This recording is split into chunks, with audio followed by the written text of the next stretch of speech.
Egaa gooftaa isa nu gargaaree raawwannumaan gargaaree sa'aatii kana immoo fuula isaatti argamanii dubbii isaa qooddatan sagalee isaa dhaga'an dubbii waaqayyoo kana akka wal hubachiifnuuf carraa kana jiruu kana guyyoota danuu keessaa guyyaa kana isa nu kennee waaqayyoodhaan galateeffannaa. Yaa Waaqayyo Waaqa jiraataa Waaqa bara baraan jiraattu hunduma gochuu kan dandeessu hundumtuu siif kan danda'amu mootis bara baraan kan jiru. Nu ijoollee kee situ gargaare lafa jirrutti bakka jirrutti ayyaana keen eegamnee eegicha kee keessa taanee barruu harka keetiin baatamnee kunoo amma sa'aatii kana fuula kee jirra.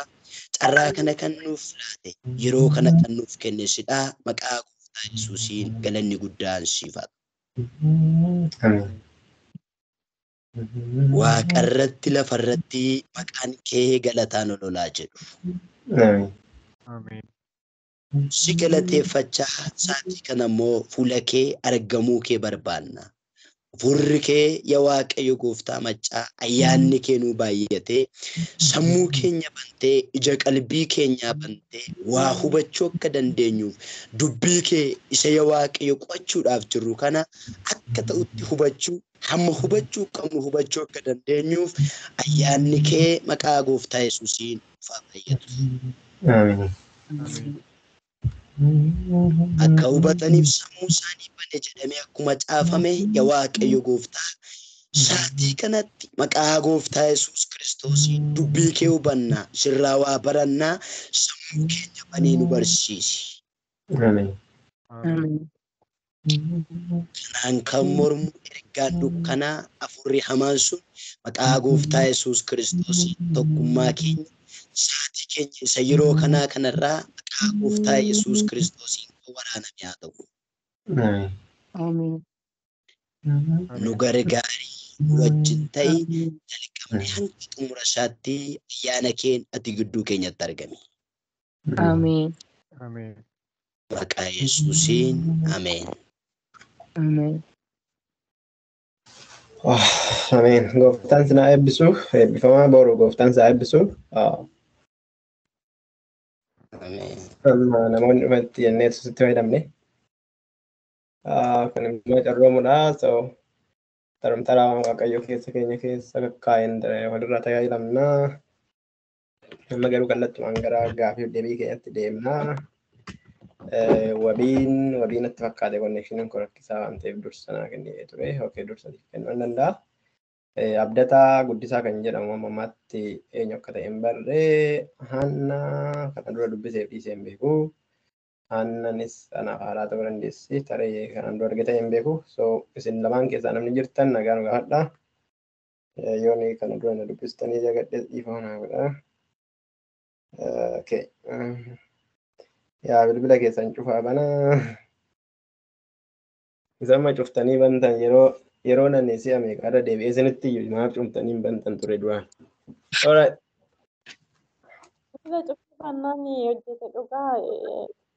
Gaafiif deebii fi nagaa ol gaafachuu malee wanti biraan eeyyamu.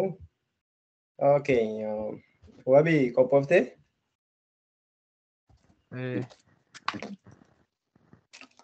Haa ta'u gaa.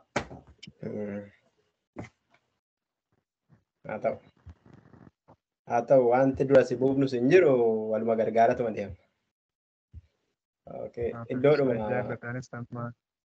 yeroo keenyatti fayyadamne iddoodhuma si gannetti si gannee bira darbuu barbaanna waan ta'eef. Okay. Nuti nama gannu barbaadaa jirra miti beektu isinitti meera yeroo darbe nama gannu barbaadaa jirra.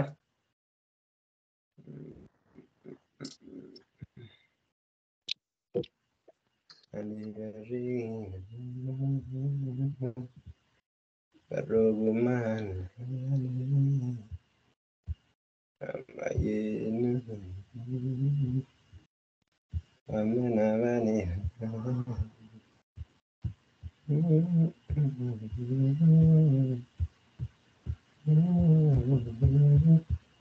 karaa WhatsAppii cufeera. So karaa namni karaa WhatsAppii dhufee na jeequudhaaf yoo ta'e malee na gargaaruuf hin ta'u jechuudha. Okay. Seetti mul'achaa jira inni keerii isinii godhe.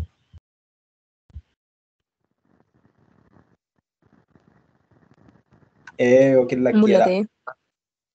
Okay. Mul'ata. All right. Right. Kadhanneerra warra ammaadhaa dhuftan tarii kadhanneerra. Waaqayyo nu gargaara. Har'a Luqaas boqonnaa 11 irraa dorgommii gaaffii deebii keenyaa kan badhaasa marsaa 5ffaa kutaa 2ffaa taatitti. Har'a warri darbe immoo kutaa 3ffaatti torbanitti wal argina. Kutaa 3 torbanitti wal arginu irratti dirqama nama 5 keessaa nama 4 kan ta'u qofatu dirqama inni 4 darbuu qaba. Sanaa gadi ta'uu danda'a. Sana booda marsaa dhumaa irratti nama 5 yoo arganne yookiin nama 3 yoo arganne gaariidha. Faantuun warra darbirraa nutti dhufte. Danda'i egaa gooftaan sinaa eebbisu kallattii hangaafii jalqabaa carraa wabiidha kan kenna. Wabii gaaffiiwwan 5 qabda. Dhugaaf soba keessaa gaaffii tokko filatta.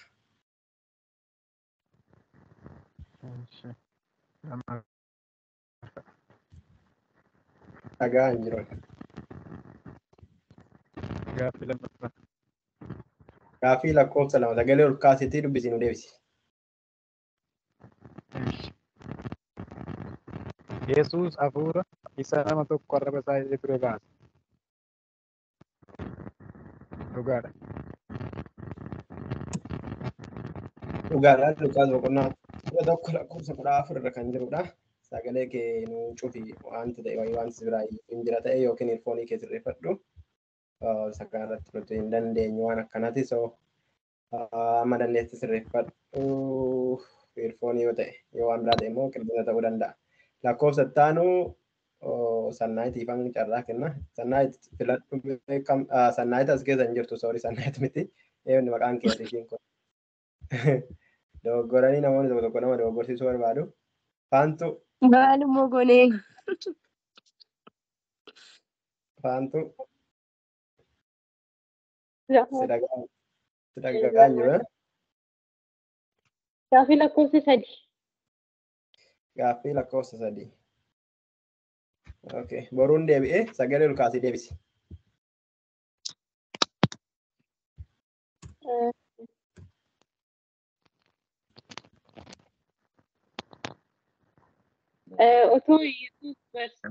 Otoo Yesuus barsiisaa yookiin dubbachaa jiru dubartiin tokko Yesuusin dubbii Waaqayyoo dhaga'anii kan raawwatan haa gammadan jetti. Soba. Soba.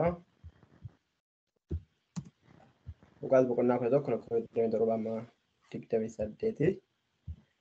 Okay. Carraa gaaffii ittaanu boruun ba'ee moo jira? Boruu jirtaa? Jira. Gaaffii lakkoofsa meeqaffaa? Gaaffii lakkoofsa 1. Sagalee ol kaasii dubbisii deebisi. Hafuurri hamaan nama keessaa yommuu ba'u iddoo itti aara galfatu barbaaduuf lafa bishaan hin jirre keessa deddeebi'a. Dhugaadha. Boqonnaa 11 lakkoofsa 24 eebbifami. Gaaffii ittaanu namni dorgomamna irraa dhufe waan jiru akka hin fakkaanneef faantuu sannaayitu wabii misgaana inni hafee hir'isaan hin jiru hir'isaan waan ta'e hir'isaan nama akkanaan turre okay haa ta'u. Gaaffii ittaanu filannoodha. Gaaffii tokkoffaan boruudha fi Luqaas boqonnaa 11 boruu dubbifadhuuti anis siifan dubbisa guddisee. Okay, Luqaas boqonnaa 11 keessaa kan armaan gadii keessaa kan jecha Yesuus hin taane kam? A. Maqaan kee haa qulqullaa'u. B. Waan inni deddeebisee ija jabaatee kadhateef hin kennaaf. C. Kan kadhatu hundinuu hin fudhata. D. B malee hunduma yookiin immoo A fi C jechuudha. Sakandii 15 qabda.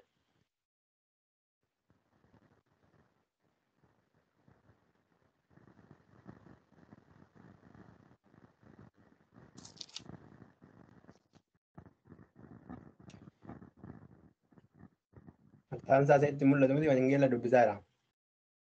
Alright, miyuutii gochuu hin danda'amu boruu? Miyuutii gochuu hin danda'amu? Sakandii 5 qabda. Kan armaan gadii keessaa jecha Yesuus hin taane kamii jedha? Maqaan kee haa qulqullaa'u. Waan inni deddeebisee ija jabaatee kadhateef hin kennaaf. Kan kadhatu hundinuu hin fudhata. Jecha Yesuus kan hin taanedha miti? Hin dubbifama. Sakandiin kee dhumeera yoo deefte si eegganna. Yoo deefne garuu si dabarsina. Sirriitti isin dubbifamaa jiru miti warra kaan. Akkasitti malee inni. Baadha deebiinsa. Okay. Deebiinsaa baadha. Deebiinsaa A, B fi Caan hundumtuu maal miti? Jecha Yesuus kan hin taane jiraas keessa. Jiru. Maal jennaree deebisaa? Abaacaadha. Abaacaa. Jecha Yesuus kan hin taane moo? Jecha Yesuusidha hundumtuu waan ta'eef deebiin isaa jiru qaba. Kanaafuu argate moo dhabee jennaree isaan? Boruu bira darbine hin arganne gaafii lammaffaan kan wabii natti fakkaate. Wabii sagalee ol kaa'insi dubbisaa kan armaan gadii keessaa kamtu dhugaadha? A. Namichi arrabni isaa hidhamee ture hafuurramaan keessaa baanan dubbachuu eegale. B. Namoonni Yesuus qoruuf milikkita warraasa gaafatan. C. Eenyullee Yesuus hin gargaaree kan walitti hin qabne ni bittimsa. D. Hundaa jedha.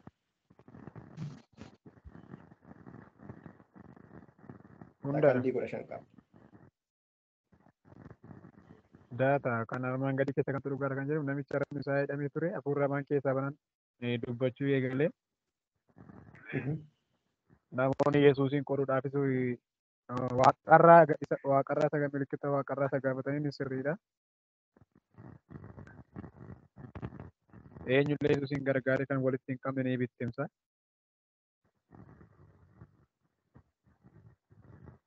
Deebiinsaa hundaa. Deebiinsaa addaadha. Wabii, thank you. Okay. Gaafiin itti aanu. Okay, gaafiin itti aanu. Gaafii lakkoofsa sadaffaa kan keefaantu kan keetu miti? Okay. Luqaas 11 kan armaan gadii keessaa kamtu dhugaadha? A. Dubbii Waaqayyoo dhaga'uu qofaan gammaduu qabna. B. Ilmi namaa dhaloota si'anaatiif milikkita. C. Jireenyi nama seexanni keessaa baheetti deebi'ee hammaachaa adeema. D. A malee B fi Caan dhugaadha. Sakandii 15.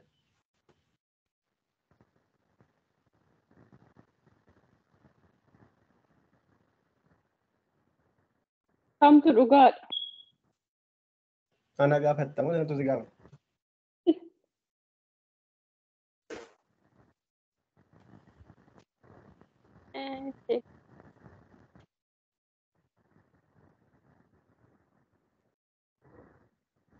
Baaca. Baa fi Caan dhugaadha. Kanaafuu deebiin daa ta'a jechuudha moo baa fi Caa ta'a jechuudha? Baaficaa. Okay, so baa fi Caan dhugaadha yoo ta'e daa A malee baa fi Caan dhugaadha kan jiru deebii ta'ee moo akka? Eeyyee. Alright, okay, si gargaaru maaf malee maal goona? Okay, Faantuu, thank you. Baa fi Caa dubbii Waaqayyoo dhaga'uun qofaan gammaduu qabna inni kan jedhu akka Luqaas 11 wanti inni keessaa hafee jira. Boruu sittan deebi'e. Boruu gaafii tokkoffaa bakka duwwaa guutta sagalee ol kaastee dubbista.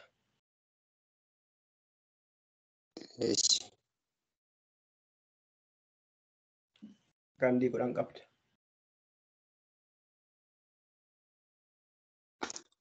Hin gadhiifamne na bira hin geenye. Isin jiru? Gadhiifamee. Okay, siifan dubbisaa hin deebifta. Luqaas 11 bartoota Yesuus keessaa tokko bakka duwwaa bartoota isaa akkuma barsiise kadhachuu nu barsiisii jedhee Yesuus gaafate. Yohaannis bartoota isaa akkuma barsiise. Yohaannis bartoota isaa akkuma barsiise kadhachuu nu barsiisii jedhee gaafate. Gaaffii lammaffaa wabiidhaaf natti fakkaate. Sagalee ol kaafattee dubbifatta wabii nu deebifta. Okay. Sagandii 10 qabda.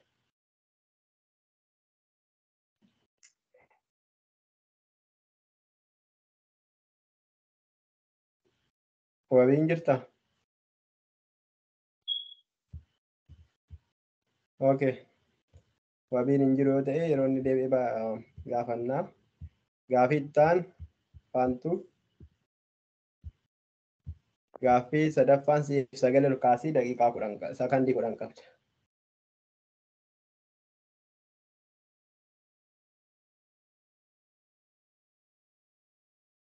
Okay. Namoonni bakka duwwaa raajicha dhaga'anii yaada garaa isaanii geeddaratanii kanaaf guyyaa sadiitti ka'an dhaloota si'anaatti horachiisera.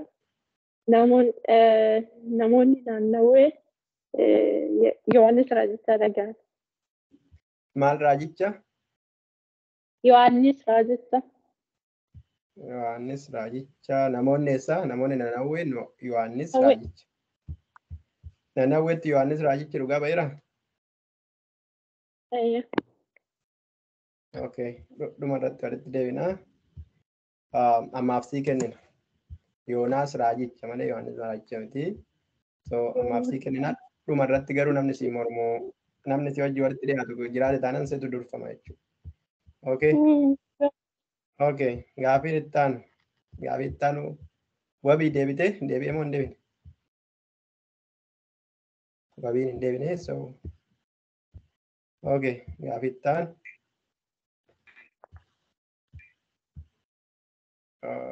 boruu dhuftee akka Yohaannis jettee nu lallabdee ijaan hin barbaanne.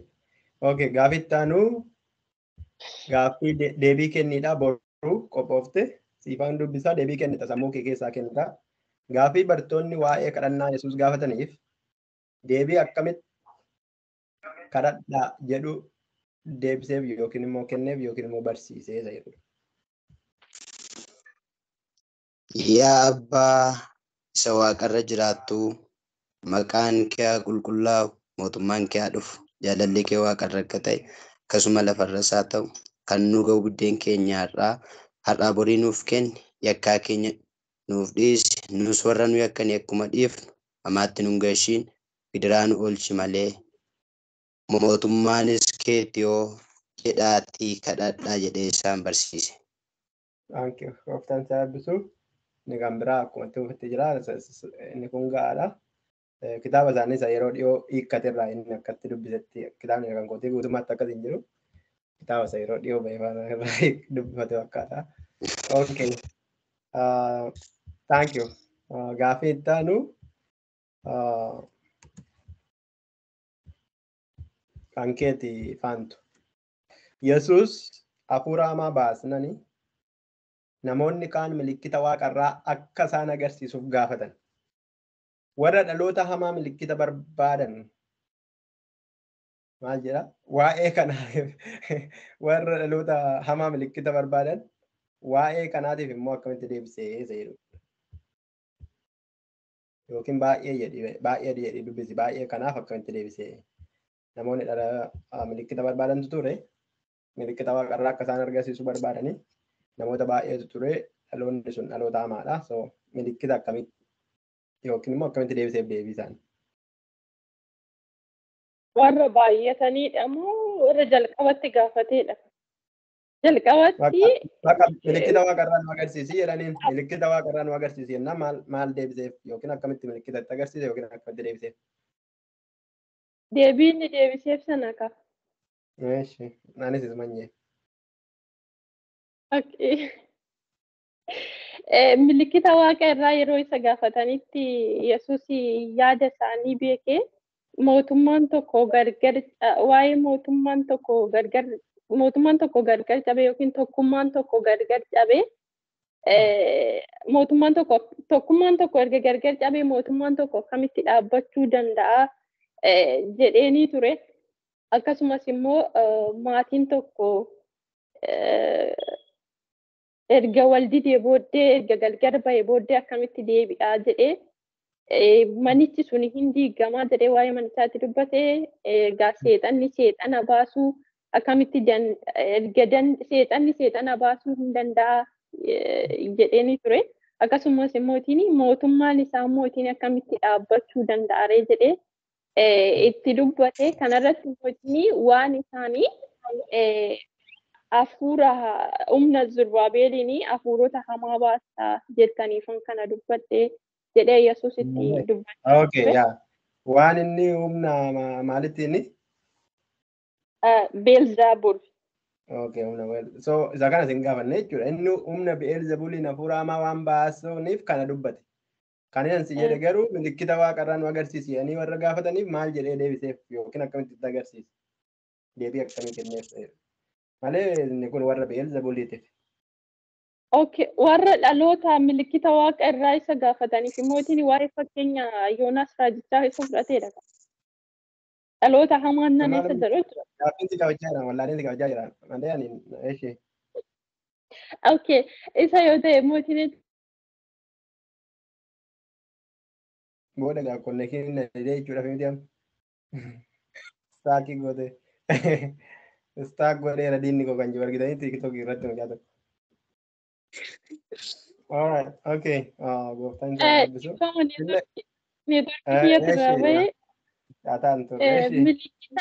Milikkita Yoonaas raajichaarraa kan hafe milikkinni biraa hin jiru jedheen itti dubbate.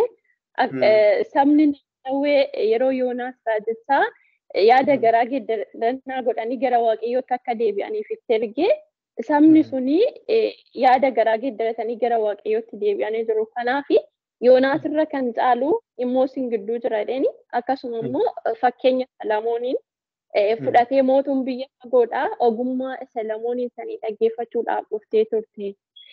Isin garuu kan jiru kana hin dhageenye isa jedhuttidha jechuudha. Firdiin immootiin bara dhumaa yookiin yeroo dhumaa akka isaanitti baay'achuudhaaf jedhu kan warra naannoo sun akka salphatutti dubbate jechuudha. Yaa jennu soo iddoo sanatti wannoo si gaafachuuf miti. Inni kun qabxiidhaaf miti. Qabxii argatteetta garuu Yoonaas dhaloota sanaaf fakkeenya akkuma ta'e ilmi namaa immoo dhaloota kanaaf fakkeenyaa jedha. Yoonaas akkamitti fakkeenya ta'e ilmi namaa kun immoo akkamitti fakkeenya? Yoonaas fakkeenya kan ta'een garaa qurxummii keessa Yoonaas gaafa Waaqayyoon dhaga'uutii didee guyyaa sadiif Waaqayyo qurxummii abboomee yeroo yaada geeddarannaa kenneefitti garaa qurxummii keessa guyyaa sadii bulee akkasuma immoo gooftaa keenya Yesuus Kiristoos yeroo du'eetti guyyaa sadii lafa jala akka buleedha jechuudha isa kana. Gooftaan sinaa eebbisuu qabxii isa ammaatiif miti isa duraatiif qabxii nan kennaa fi gaaffii isaatti wal harkaa dha'e malee deebisaa wallaaltee miti waan ta'eef okay thank you. Namni kan biraa boruudha kan sararra jiru.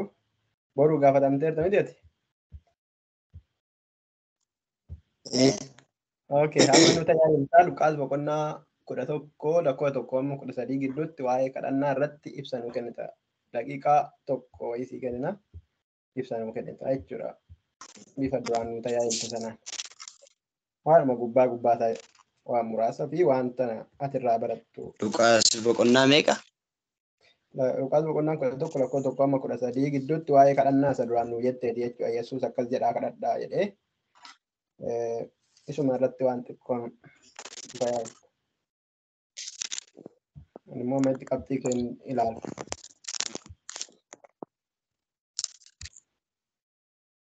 Kudha tokko lakkoofsa 9 irraa ka'eenii? 1-13 gidduu kan jirudha. Ati garuu iddoo barbaadde ka'e akkaataa sitti fakkaatu. Xiqqoo sagalee kee kukkute sagaleen kee wal faana na biraan geenyeefan. Hin mul'atu sitti mul'atu?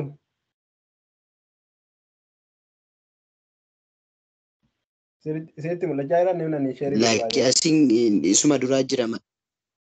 Eeyyan isuma hin mul'ata. Yesuus hafuura hamaa baasnaan kan jedhu bichaa jira. Isa Luqaas 11 isa faantuun gaafatamte jechuudha. Okay. Ana bira siifan dubbisa gaaffii shanaffaa irraa Luqaas boqonnaa 11 lakkoo 1 amma 13 gidduutti waa'ee kadhannaa irratti ibsa kennii siin jedha. Gaaffiinsaa. Amma sii galee gaaffiinsaa.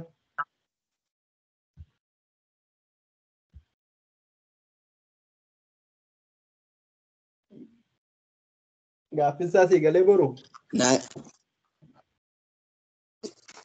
Esti afaan innatti mimee na biran geenye inni suni ati gadhiiste.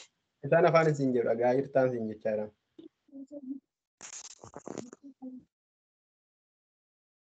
Isaan afaan isin haasa'u kana dhagaa hirtaa gaaffiin kun. Jedhe amma dubbadhu hin dhaga'ama. Luqaas boqonnaa 11 lakkoo 1 kaasee amma 13 gidduu kan jiru waa'ee kadhannaa ilaalchisee ibsa muraasa nuuf kenni. Yoo ta'u baate irra dabarra nuti. Baay'ee namaan obsin hin beektan. Amma dhaga'eera bakka ishi. Okay. Yoo ta'uu baate nuti kadhachuu hin barbaannu. Macaafni qulqulluun banaadha miti? Bana. Waaqayyo banaadha.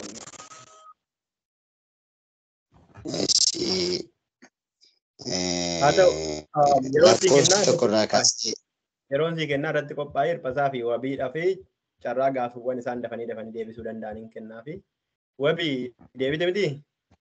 Ati irratti qophaa'e faantu ati immoo kan irratti qophaa'e Luqaas boqonnaa 11 lakkoofsa 27 kaasee amma 33 kan jiru faantu waa'ee gammachuudhaa fi waa'ee milikkitaa irratti ibsa kennita. Gaaffiiwwan duraan si gaafadhe waa'ee gammachuu fi milikkitaa lakkoofsa 27 kaasee amma 33.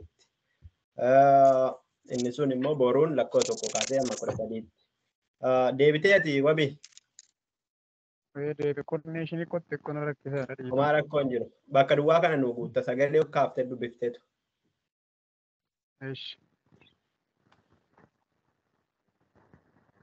Yeroo Yesuus hafuuramaa baase jarri kaan inni bakka duwwaa hangafa sanaatiin hafuurotamoota baase jedhama. Bi'eelzaabuliin baasa jedhanii. Inni humna bakka duwwaa hangafa. Okay. Thank you. Inni humna Bi'eelzabul hangafa seexanotaatiin hafuurotamoota baasaa jedhama. Okay. Wabiidha miti. Okay. Haa ta'u. Gooftaan saabbisu. Gaaffiin itti aanu gaaffii sammuu kee keessaa nu deebiftuudha. Luqaas boqonnaa 11 hafuurri hamaan nama keessaa ba'ee itti deebi'uu isaa ilaalchisee Yesuus waan inni barsiise dubbadhu yookiin nutti himi. Gooftaan Yesuus Kiristoos hafuurri hamaa ba'ee deebi'uu isaa ilaalchisee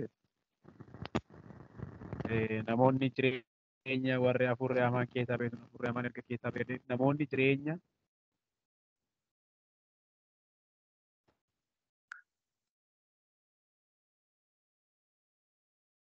erga hafuurri hamaan keessaa ba'e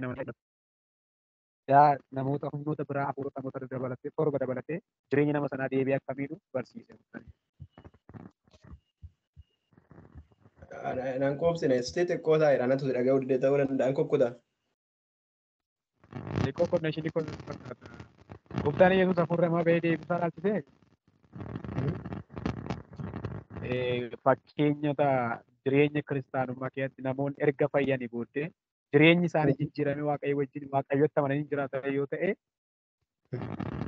hafuurri hamaan dura keessaa ba'e sun dachaa torba ta'ee deebi'ee jireenya namoota sanaa akka eebbisuu danda'u Gooftaan Yesuus barsiise.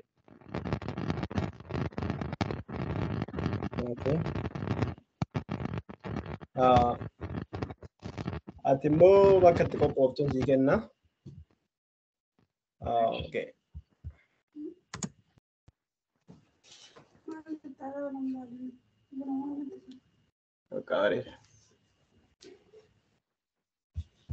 Okay, dhiifama buna qabattanii taa'uu dandeessu. Isinis buna naa fidanii sagaleen akka malee akka naaf qulqullaa'u. Qabadha. Akkan isin hin jedhe sa'aatii 4 kan ta'u walgahii irra ture duraan baay'ee dadhabeen jira. Garuu isin wajjuma walii inni kun sagantaa keenya waan ta'eef. Okay. Abbaa tokkotu immoo achirraa na gaafachaa jira san deebisuu fide. Isammatti yetti sirriitti hin quufne garuu inni kun rakkoo hin qabu yaada mataa waan ta'eef kan itti qophooftuun si kenna. Isa kana irratti qophoofta gaaffii isa xumuraa kana irratti nu qophoofta Luqaas boqonnaa 11 lakkoofsa 14 kaasee amma 26 11 amma 26 waa'ee hafuurota hamoota baasuu Yesuus ilaalchisee fayyina nama arraba hidhamee booda waan inni barsiise irratti ibsa nuu kennita jechuudha. Siigalee wabii. Alright. Hirbasaa baga nagaan dhufte jirtamoo akka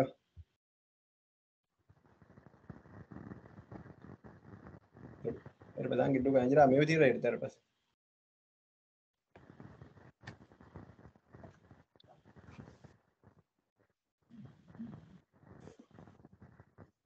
Mi'uutii irra jirta hirbasa.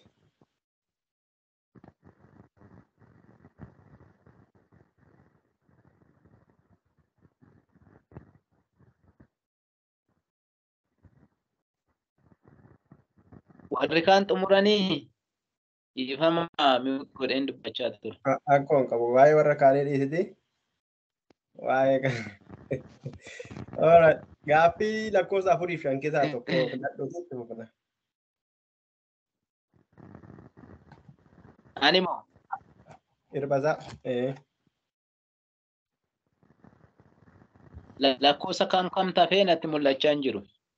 4 fi 5 keessaa tokko filadhu. Isitti mul'achaa jira warri kaan iskiriiniin koo. Mul'achaa. Lakkoofsa 5 as boqonnaa 11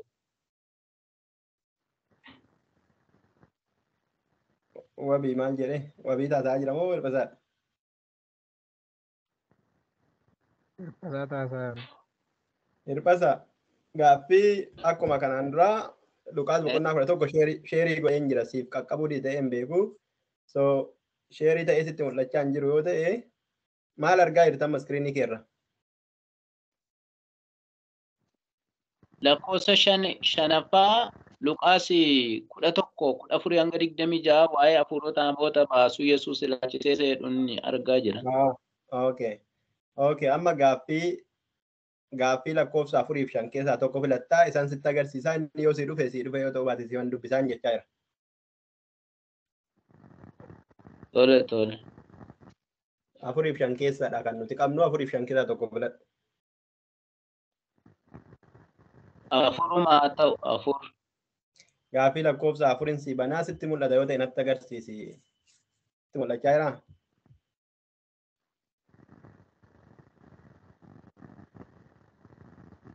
Amma fidaa jira garuu gabatee sana natti mul'achaa jira. Afur tuquu kee argeera. Gaaffiin hin baane garuu. Okay. Yeroo eertuudhaaf itti stooppii godheeni. Alright. Namoonni warri kaan achii qabdu moo hin qabdan isaan amma stooppii godhe sin bira jiraa? Barreeffamni gaafichatti mul'achaa.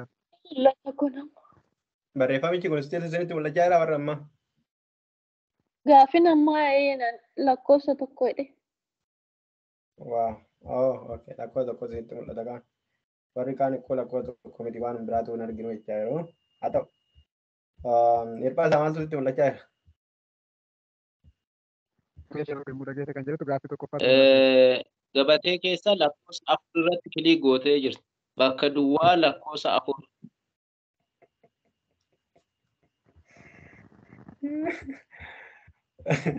Haa ta'u. Siifan dubbisaa hirphas. Isin hunduma jalaan balleessaa. Alright. Maaltu sitti mul'achaa jira? Ana bira jira. Har'a ni jeeqe waan ana qofa ta'e. Alright. Maaltu sitti mul'achaa jira warri kaan? Ana bira gaaffiin ni mul'ata. Gaaffii tokko lakkoofsa tokko. Wanti kun na bira sitti hin fakkaanne isin bira ta'uu hin didu malee ani of biraa balleesseera. Waggaa guutee isin bira ga'uu hin didu gaaffiin isaa. Haa ta'u.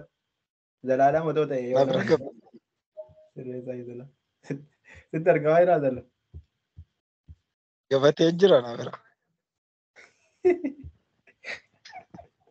Gabatee gara moggaarraanii 2 3 4 5dha. Gara xumuraa afur 5 kan jedhu jira. Inni kan keetii illee wayya. Inni kan keetii sirriidha. Jiraani. Kan ilbaas No. tokko natti fakkaata. Inni kan keetii sirriidha. Okay. Sakandii tokko naa oostaa qo'atte. Hirphasaa yeroo hundumaa mormii fidee dhufa.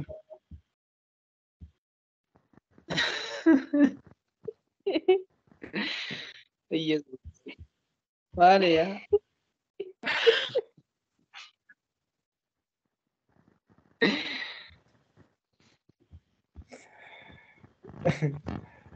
Yeroo hundumaa hojiin kee guyyaa gaafa pirootestii dhalatte fakkaata gaafa pirootestaantii wayii dhalatte ta'e. Okay. Amma jira wanti jiru jira. Homtuun jiru na bira dhugaa. Na biraa akkoo jira. Haa ta'u hirphasaa gaaffii keetiifan dubbisaa. Iseetti mul'ata warri kaan. Mul'achaa hin jiru. Waan tokko illee sitti mul'achaa hin jiruti. Ayyee. Gabateen koo manne.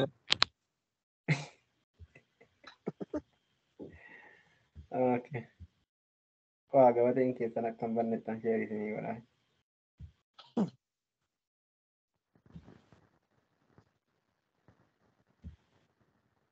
Yoo an biraan seene seenaan jira. Qo'ee rakkoo hin qabu. Humtuu sitti mul'atu amma warri kaan. Mul'atu homtuyyuu.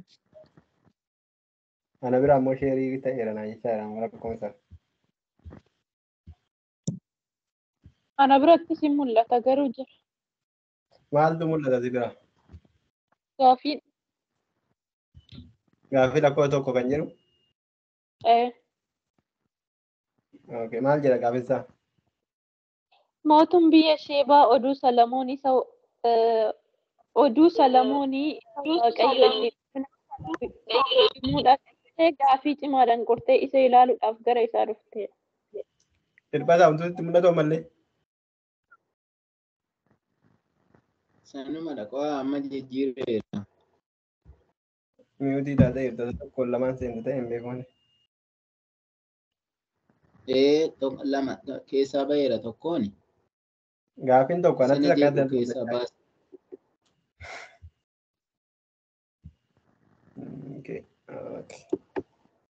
Anis gaaffii akkas jedhuun laalaa jira. Kanaafin isin gaafadha jettoo gaaffii tokkoffaa jedhee. Okay. Zalaala maaltu natti mul'ata jettee gabateedha.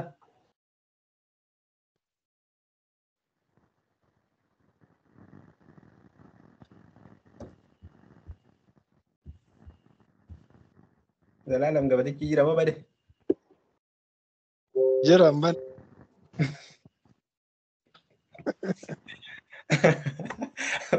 Wabii qophooftee amma hirphasaan qophaa'utti hirphasaa mataa ofii dide. Okay. Hirphasaa waa asii dhufe? Hin dhufne garuu nan laalamee gaafatamu wabii. Ammasitti istii wabii waan xiqqoo nuufannoo godhii yoo na asirratti hirphasaadhaan an sirreessan. Eeshi. Wangeela Luqaas boqonnaa tokko lakkoofsa 14:26 keessatti wantoota hedduu arguu dandeenya garuu xiyyeeffannoon kutaa kana keessatti jiru Yesuus hafuura hamoota maaliin akka baase yookiin immoo maaliin baasuu hafuuronni namoonni fagooftaan Yesuus Kiristoos tajaajila lafa kanarra deddeebi'ee tajaajilaa ture.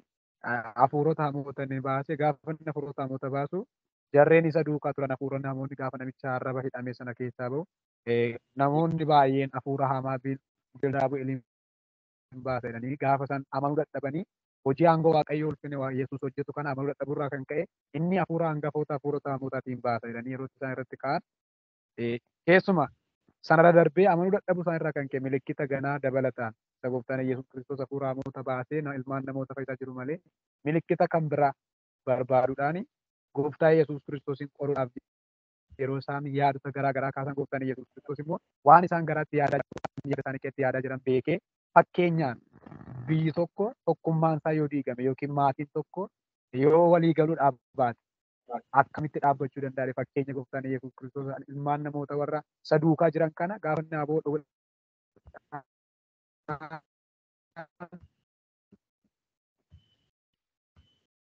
hafuurota hamoota baasuu malee dhaabbachuu akka hin dandeenye jechuun hafuurri Beelzaabuliin hangafni seexanaa seenota baasuu hin danda'u. Kanaaf isin yaada isaanii beekee gooftaan Yesuus Kiristoos erga ani humna Beelzaabuliin baasa ta'e ijoolleen keessan immoo maaliin baasu? Kanaaf ijoolleen keessan isinitti kadhachuu gooftaan Yesuus Kiristoos fakkeenyaan tokkummaan biyya tokko biyyi tokko mootummaan tokko mootummaa ofii isaarratti ka'ee dhaabbachuu akka hin dandeenye gooftaan Yesuus Kiristoos fakkeenyaan ibsee jechaadha. Namoonni amanuu dadhabuu isaan irraa kan ka'e immoo mootummaa Waaqayyoo isaan irratti dhufuu akka danda'u gooftaan Yesuus Kiristoos kutaa kana keessa lakkoofsa 14:26 keessatti kana hubannaa akkana nu badhina akka nu qo'addettan.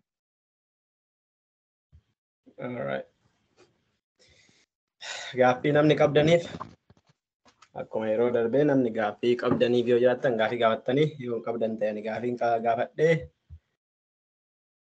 jidduudhum kanaa kan isin gaafadhu isinitti mul'achaa jira iskiriiniin koo. Kan nuti duraa jira. Nabratti mul'achaa. Gaaffiin isinitti mul'achaa jiru warri isinitti mul'atu maaltu isinitti mul'achaa jira? Kanuma gaafficha dura dubbisa. Okay, haa ta'u anatti kan mul'achaa jiru gaaffii isa kanaati. Gaaffii isa nama wannoo gaafachaa jiru gaaffii Luqaas 11:14-26 irratti waa'ee hafuurota hamootaa kan jedhudha. Haa ta'u gaa edda isinitti mul'anne maal wanti nama gargaara hin jiru. All right.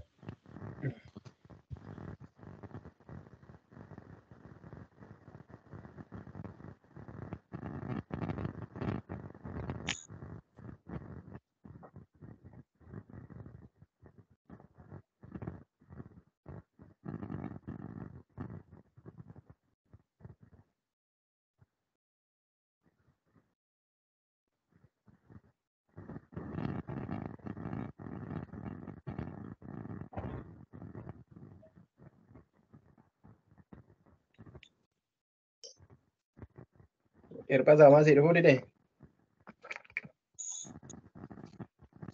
Namni wabiidhaaf gaafii namni qabdan jirtu wabii yoo daatan isaa cufee deemuu danda'a. Namni gaafii qabdaniif jirtu waan amma hin ibse irratti. Gaaffiin isaa gaaffii isa gaafattan wallaaltanii ta'uu danda'a. Beektanii isa qoruudhaaf ta'uu danda'a. Akka nuti barruuf ta'uu danda'a. Karaa kanas haa ta'u karaa sanaan. Namni gaaffii wabiidhaaf qabdan. Yoo akkasumatti ibsee Sitti mul'achaa jira darbas.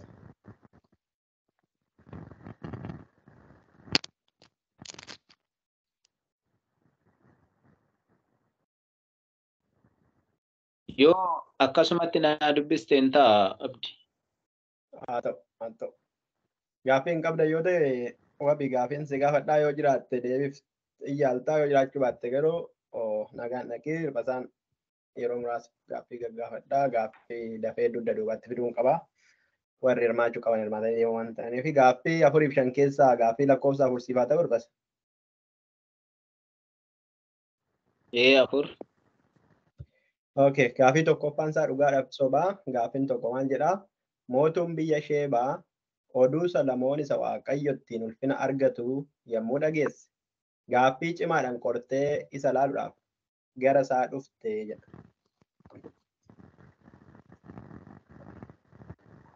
Meera deebi'e. Mootuun biyya Sheebaa oduu Salamoon isa Waaqayyo ittiin ulfina argatu yommuu dhageesse gaaffii cimaadhaan qortee isa laaluudhaaf gara isaa dhufte. Gaaffii cimaadhaan isa qortee isa laaluudhaaf gara isaa dhufte.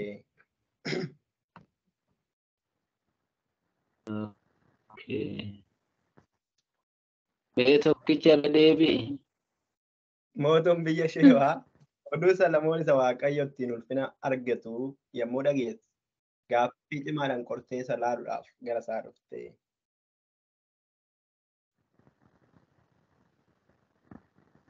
Sobaadha.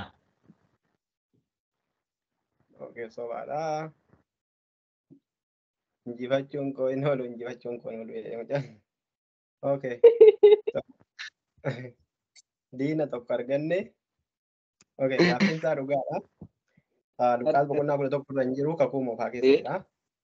So kakuu moofaa akka dubbiftan isin laalu afan fidee deebinsaa mootota keessa jira. Mootota keessa jira. Okay, dhugaadha. Hirphasaa gaafii kan biraa. Gaaffiin lammaffaan filannoodha. Filannoo egaa yaada dhaggeeffadhu ergaa wannoon keessa sistemni keessatti dhagaa mul'anne. Luqaas 11 keessatti kamtu dogoggoraa jedha. Dhaggeeffadhu nama kanan laaliniiti. Kan dogoggora ta'e filatta Luqaas 11 keessaa A. Yesuus otoo harka hin dhiqatin nyaatatti dhiyaate. B. Farisoonni kurnoo ni kafalu yookiin hin baasu. C. Farisoonni hiyyeessotaaf ni dhimmu. D. C malee hunduu deebiidha jedha. Daadha. D. C malee hunduu deebiidha. Irra si deebitu tokkichi waan sirreeffattu yoo qabatte.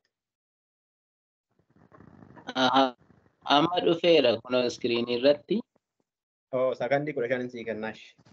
Luqaas 11 kamtu dogoggora kan jedhu si dhufe. Obsaan eeguun gaariidha jechuun. Sakandii 15 sii kenna. Deebiinsa daadha. Okay.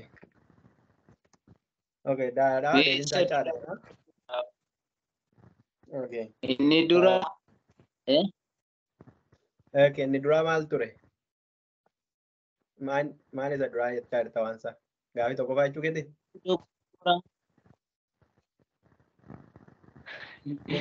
Gaafii ammaa kamtu dogoggoradhaa?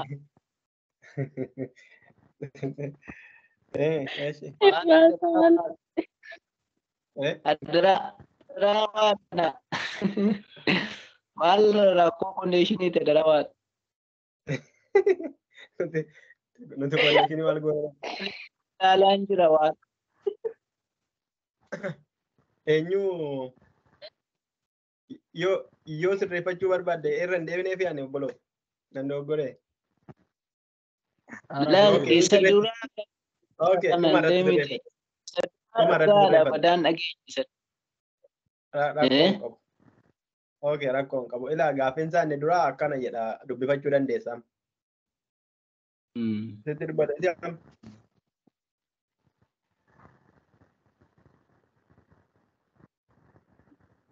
Si dubbifamaa Hirphasa? Mootum biyya Sheebaa oduu Solomoon isa Waaqayyo ittiin ulfina argatu yommuu dhageesse gaaffii cimaadhaan qortee isa ilaaluudhaaf gara isaa dhufteedha. Isatti yaadaa ture. Sagalee ol kaasitii gaaffii kana nu deebisu akka duwwaa kana.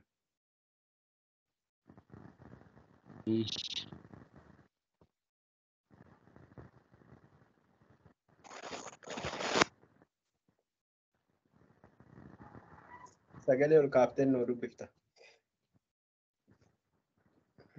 Toleen dhumne garuu amma. Okay, ol kaasiin si dubbisa ture dhufaa jechuu asin biraa. Lakkoofsa 3 irratti bakka duwwaa guuttaa. Bakka duwwaa kee ibsaa dhagna keetiiti. Inni fayyaa yoo ta'e bakka duwwaa kee hundinuu ifaa in ta'a jedha. Okay.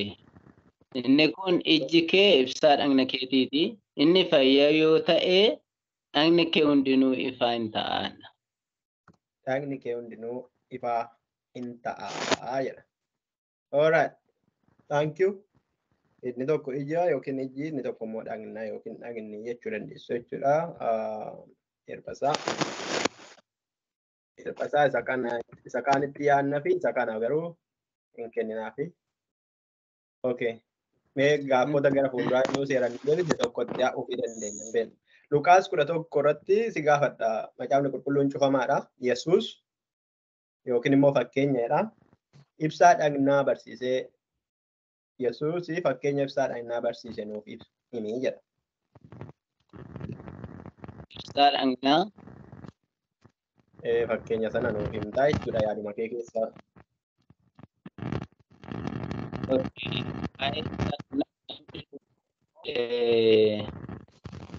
Ibsaa qabsiisee gubboo jalan kaa'u.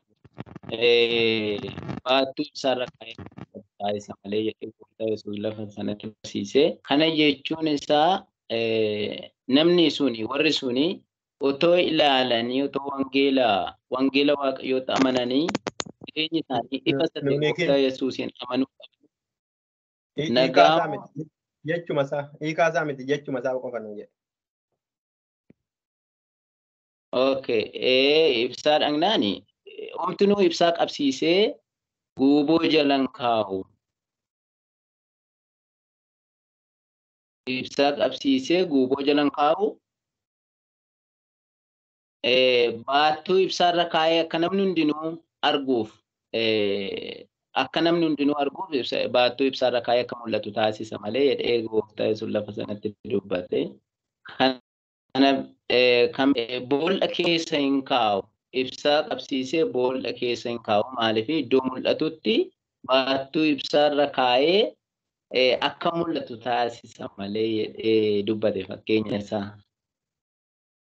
Yeroo darbe waa'ee ibsaa dhagnaa barannee turre miti namni yaadattan jirtaa waa'ee ibsaa guuboo jalaa barannee turre. Boqonnaa 8 keessatti. Yaa lakkoofsa sadiffaa irratti gaafiinsi gaafadhee wajjin wal qabsiiftee waan jettee jiraate darbasa. Wanta ittiin buunee jira bakka duwwaa isa guuttee irratti. Okay. Sirriidha. Fakkeenyaaf bakka duwwaa isaan guute irratti namni tokko ijji kee ibsaa dhagna keetiiti. Ijji kee ibsaa dhagna keetii. Namni tokko ijji isaa hin argu yoo ta'e dhagni isaa dukkanaa'aa hin ta'a. Jireenyi isaa dukkanaa'aa hin ta'a. Jedhe gooftaa Yesuus lafa sanatti. Tarii hiikasaa yoo ibsi jette immoo itti fufuun nan danda'a. Tarii dura ibsa isaa miti kanan barbaade jettee fannise. Yaa okay namni ibsaa qabsiisee guuboo jalan kaa'u yeroo darbe barannee irraa iddoo kanatti kan itti dabalame garuu ijatu ibsaa dhagna keetitti jedha jechuudha. So ijji kee yoo arge dhagni kee ni faa yoo ijji kee immoo fayyaa ta'uu baate dhagni kee dukkanaa. Kanaaf maal godhi jedha.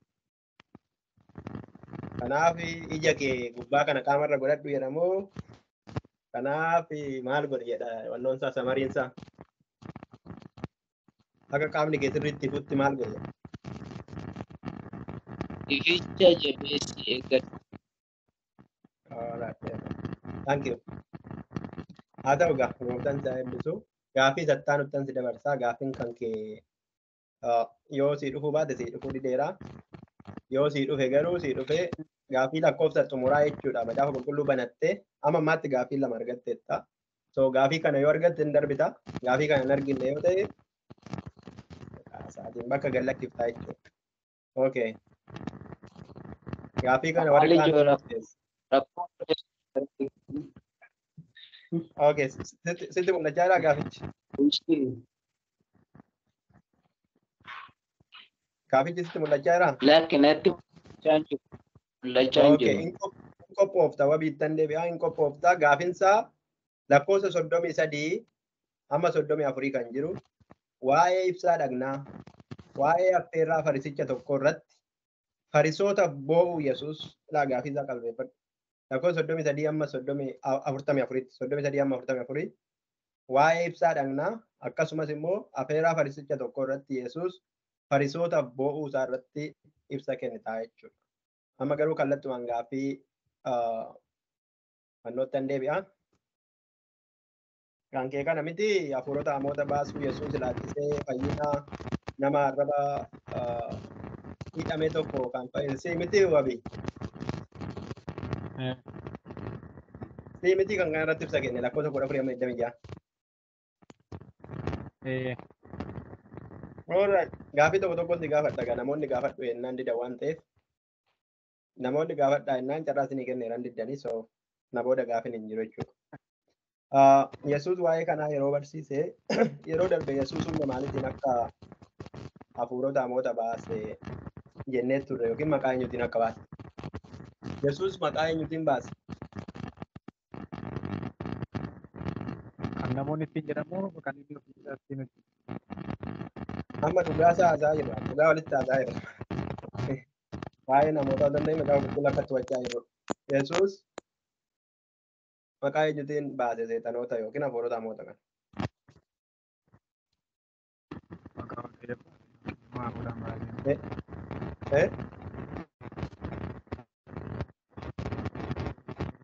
Maqaa waaqayyootiin baase. Maqaa waaqayyootiin baase. Irfoonii qabda moo maal irfoonii wayii qabdaa? Irfoonii dhabutti. Irfoonii kana baasime irraan baay'ee waan isaa irfoonii natti fakkaate baay'ee jeeqaa jira.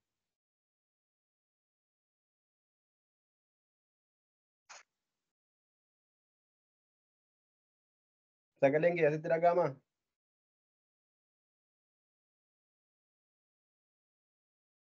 Irfoonii irraa baasiti. Bilbila kee irraas baasi gurra qofa irraa ta'uu hin bilbila kee irraas baasiti. Sagaleen kee asitti dhaga'amaa?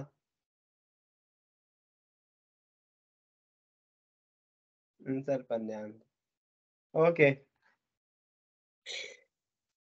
Nutti dhaga'amaa hin jiru.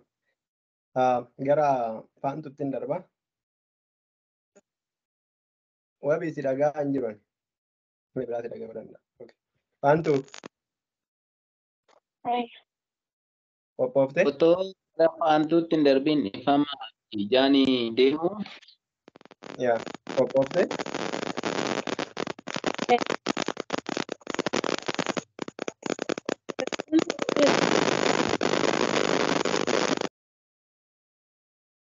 Irbaata qophoofte? Xiqqoo sagantaa biraa waan natti ka'e. Haa ta'u turtee dhuftes asumaan yaadadhu isaa. Lakkoofsa 33-44 gidduu kan jiru waa'ee ibsaa dhagnaa. Irratti immoo achumaan immoo Yesuus affeerraa sana irra taa'ee farisoota bu'uu isaa irratti waan xiqqoo nuu kennata. 33-44 gidduu kan jiru.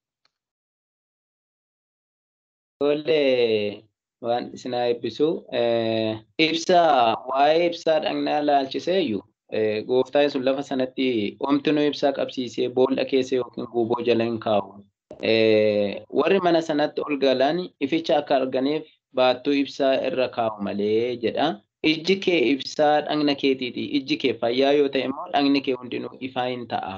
Garuu ijji kee dukkanaa yoo ta'e dhagni kee hundinuu dukkanaa hin ta'a jechuunsaa gooftaa Yesuus ifa jireenyaa ta'ee gara biyya lafaa dhufe. Namoonni lafa sanatti ijji isaanii ifa isaan bira jiru sana hin argine taanaan jireenyi isaanii dukkanaadha jechuudha. Namni Yesuusiin immoo ifa biyya lafaa kana gooftaa Yesuus akka fayyisaa isaatti fudhatee jireenyi isaa hin ifaa sagalee waaqayyoo keessatti ragaa nu ba'a jechuudha. Kanaaf fakkeenya kana fudhatee maal jedhaanii ijji kee ibsaa dhagna keetiiti jechuun isa argitu kana yoo argite wangeela jireenyaa isa argitu kana ija keetiin isa argitu kana yoo hubatte jireenyi kee dhagni kee hundinuu ifaa hin jireenya argatta jechuu barbaadeetu lafa sanatti jechuudha.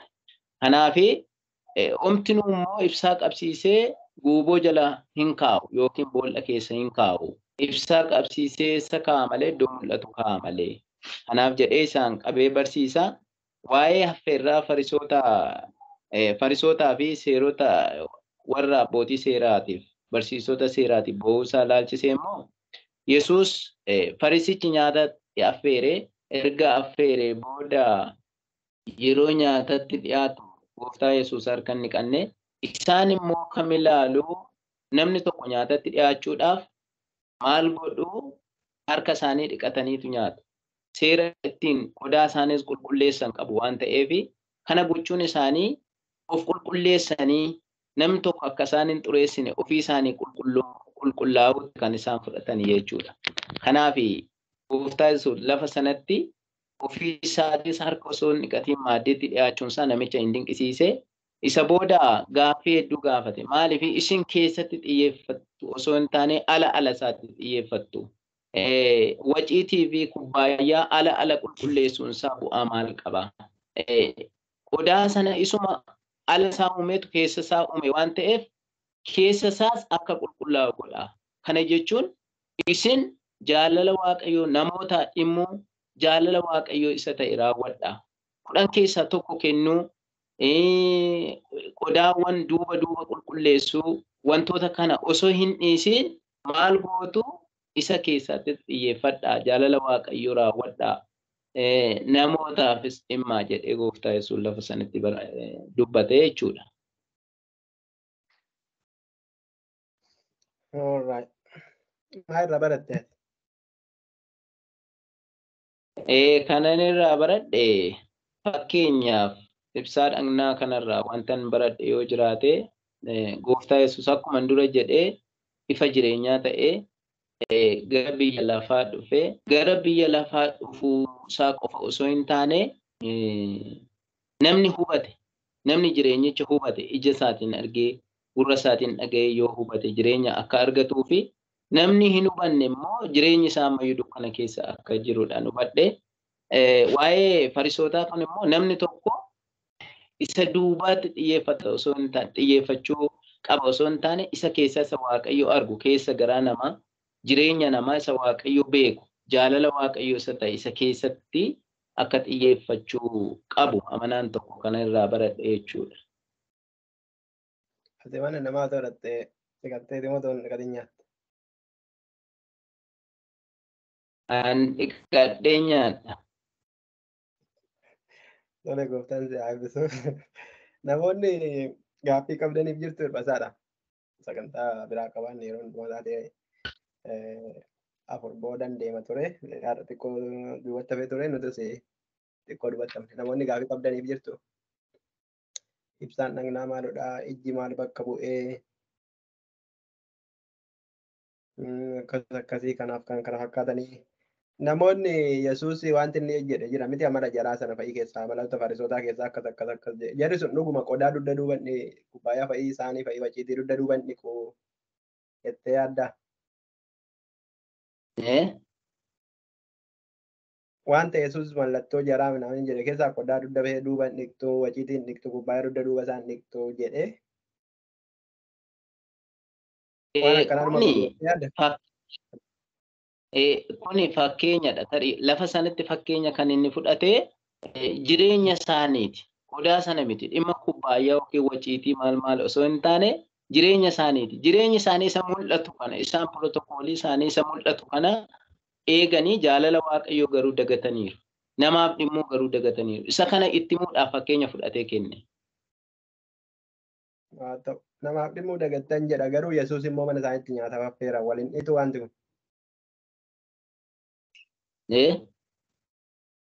Namaaf hin dhimmitan jedha garuu karaa tokko immoo Yesuus affeeramee dhaqe nyaataaf.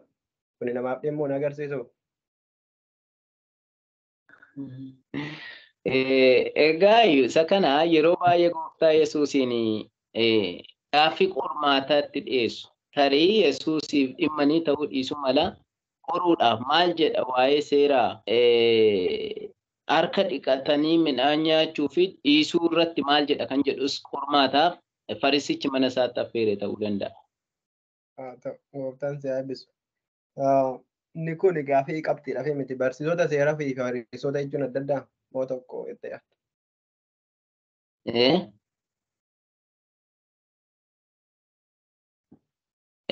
Fariisota jechuu fi barsiisaa seeraa jechuun addadha. Isaan wal bira garuu fakkeenyaaf gara oliitti adda ta'uu isaanii kan mul'isu fariisonni gara oliitti yaa fariisota nanaa jedhee erga inni ibsee fi gara gadiitti immoo lakkoofsa 45 irraa kaasee barsiisaa seeraa keessaa tokko immoo yaa barsiisaa dubbii kana hundumaa yommuu dubbattu nus immoo tuquu keeti jedheeni.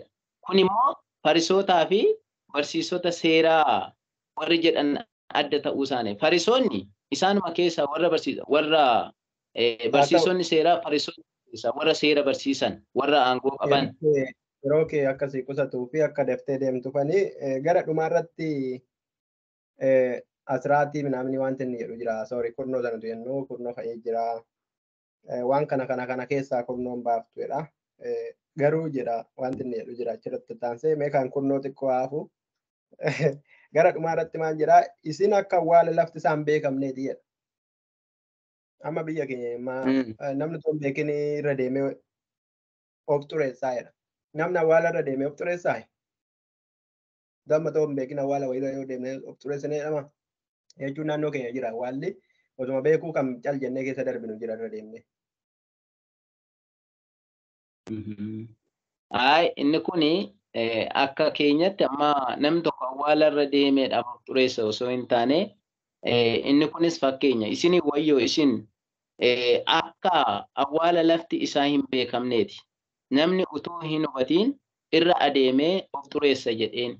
Kana jechuun isaan hubachiisuudhaaf jedheetu awwaala tarii yeroo sanatti akka isaaniif galuuf awwaala hin beekne yoo ta'e waan tokko otoo hin beekin namni yoo irra jete xuraa'uu danda'a. Maaliif fakkeenya bobbaanum garaagaraa namni osoo hin beekin irra jete xuraa'uu danda'a. Kana jechuun isaa hiikni isaa isin irratti hin beekamu. Isin irratti hin beekamu garuu wanti isin hojjettan immoo waan mootummaa Waaqayyoo keessa nama ittisudha. Waan jireenya namaa xureessudha jedhee ibsuudhaafidha lafa sanatti fakkeenya kana. Eebbifame akkasii gaggeessinaa wannoo godhe macaafota garaagarummaa yeroo darbe dubbanneera miti garaagarummaa fakkeenyaa fi seenaa jechuun noormaalii wanta qabatamaa riitiraalii qabatamaa ta'e tokko dhugaa ta'ee fi fakkeenya tokko yesuus cal jedhee lafuma kaasee kireetii godhee sanyii facaasa minaamini namichi tokko ture jedhee jedhuun wanta tokko kan dhugumaan hin taane jira. Wanta tokko immoo kan ta'e irraa kaasee kan seenaa fudhatee jira. Yeroo yesuus fakkeenyaan barsiisu yookiin immoo fakkeenya otoo hin ta'in waan tokko noormaalii wanta daqiiqaa sanatti hin taane wayii jedhee itti fakkeessee barsiisu kakuu moofaa keessatti waa'ee sanaa maaltu jedhame jennee ilaalutu dura jiraata.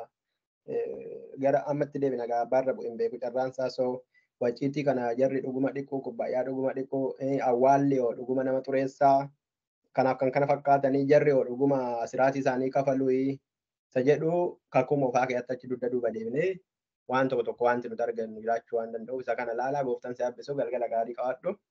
Wabii qophoofte sagaleen kee baay'ee nuuf hin galle ture gaafii xiqqoo dhuguma tokko si gaafachuuf ture.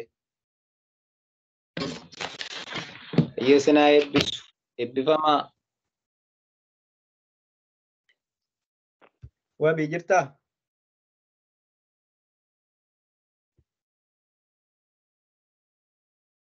Akka wabii namaa jiraachuu hin dandeenye. Sirbaata nagaan ture. Alright, faantu sitti dhufaa jirra. Wabii sagalee mukkeetu hin jirre. Irfoonii keessa ta'uu danda'an beenu. Yoo irfoonii.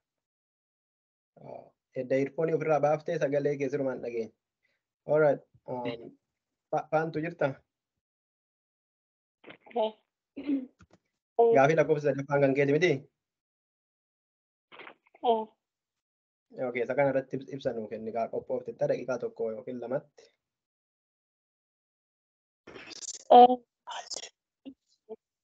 Lakkoofsa 24. Namni wayii dubbachaa jira. Hin beekan eenyu akka ta'e garuu miutiin godheen barbaadaa jira. Ishee haa ta'u haasa'ate.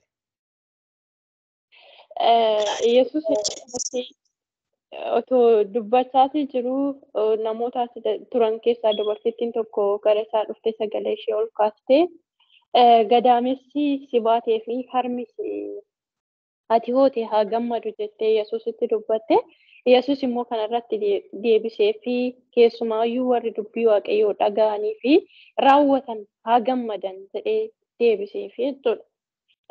Kutaa kana keessatti egaa dubartittiin kuni gadaamessi si baate kuni fi harmi ati hootee guddatte yookiin idda dhaloota isaa lakkoofte natti fakkaata akkanii hubadhutti. Yaa ta'uyyuu malee Yesuus isa kanatu isa gammachiise osoo hin taane warra achi dhaabbatanii jiran kana keessaati waa'oo jedhanii harka walitti reebaniif osoo hin taane keessumattuu dubbii koo dhaga'anii warri raawwatanii haa gammadan jedheetiin kutaa kana keessatti itti dubbate. Achi immoo darbee namoonni baay'atanii gara isaa dhufanii yommuu isatti dacha'anii dhaloonni kun dhaloota hamaadha milikkita barbaadu garuu mootiin milikkita Yoonaas raajichaarraa kanaaf milikkinni kan biraa hin kennamu jedheeni Yoonaasii warra naannaweetiif milikkita akka ta'e ilmi namaas mootiin dhaloota si'anaa kanaa fi milikkitaadha jedhee dubbate. Egaa akkuma jalqabatti dubbadde Yoonaas saba naannawee gaafa yaada waaqayyoo irraa garagalanii jiranii gara waaqayyootti deebisee jira. Macaafa Yoonaas boqonnaa tokkorraa kaasnee yoo dubbisne boqonnaa 3 irratti arganna. Yaa ta'u iyyuu malee kutaa kana keessatti mootiin Yesuus Kiristoos Yoonaas gaafa waaqayyoon dhaga'uutii didee gara waaqayyo itti erge sana dhiisee gara Tarkishiin ennaa malee boqonnaa 2 keessatti mootiin waaqayyo galaanicha sana erga bubbee itti kaasee booddee boqonnaa 2 keessatti deebi'ee gara qurxummii keessatti Yoonaas macaafa Yoonaas keessa jechuu barbaadetanii boqonnaa 2 yaada garaasaa akka geeddaratuu fi qurxummii abboomee qurxummii sun mootiin Yoonaas liqimsee gaafa guyyaa 3ffaa mootiin qurxummichi waaqayyoof abboomamee lafa duwwaa irratti baasee jechuudha. Gooftaa Yesuus Kiristoos kanaaf Yoonaas guyyaa 3 gara qurxummii keessa bule. Gooftaa Yesuus Kiristoos mootiin yeroo du'etti guyyaa 3 gara lafa jalaatii bule jechuudha. Kanaaf milikkita kanaatu kennameetii jira. Milikkinni kan biraa tokkollee hin jiru isa jedhudha. Inni kan biraa immoo waa'ee mootuuti. Mootuun biyya Beershaabaadha. Egaa karaa Salamooniin kan isheen dhayite. Mootuun kun waa'ee Salamooniin fagoo osoo jirtu yookiin biyya Beershaabaa keessa teesseeti mootota isa duraa keessatti hin arganna jechuudha. Boqonnaa 10 dannee ta'uu dubbisne gara duubattis deebine boqonnaa 9 keessatti. Maal gootee biyya ishee keessa teessee oduu waa'ee Salamoon kana ogummaa fi hubannaa inni hojjetu hundumaayyuu dhageessee akkamittiin hojjetettee gara Saammootiin gaafii ciccimaa qabattee gara Salamooniin dhufte. Gaafa dhuftutti mootiin kan isheen teessee argite yookiin kan isheen hubatte isa qoruudhaaf isa gaafachuudhaaf isa dhufte caalaa ogummaa fi hubannaa Salamoon ittiin hojii mootummaa sana keessatti hojjetu argitee baay'ee isaa dinqisiifachaa turte jechuudha. Kanaaf mootuu waan dhageesse sana maal taateetti waan dhageesse sana caalatti isa argitetu iyyuu itti caalee argame jechuudha. Isa sana immoo dhaggeeffattee waa hojjechaa turte jechuudha. Kanaaf gooftaa Yesuus Kiristoos kan ergame milikkitaaf osoo hin taane Yesuusitti amanuu duwwaadhaan fayyinni akka jiru. Sabni kun garuu yeroo hundumaayyuu kan Yesuus irraa barbaadan maalidha? Milikkitaadha. Akkas godhe isa jedhuudha malee wanta argan kanatti hin gammadan yookiin isa dhagaan kanatti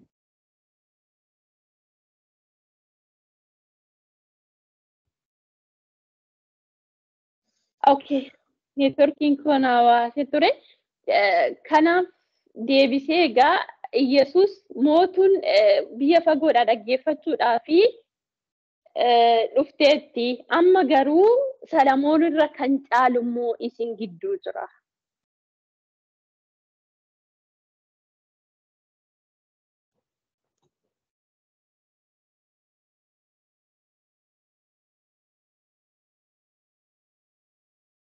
Haa ta'u, gooftaan sana eebbisu.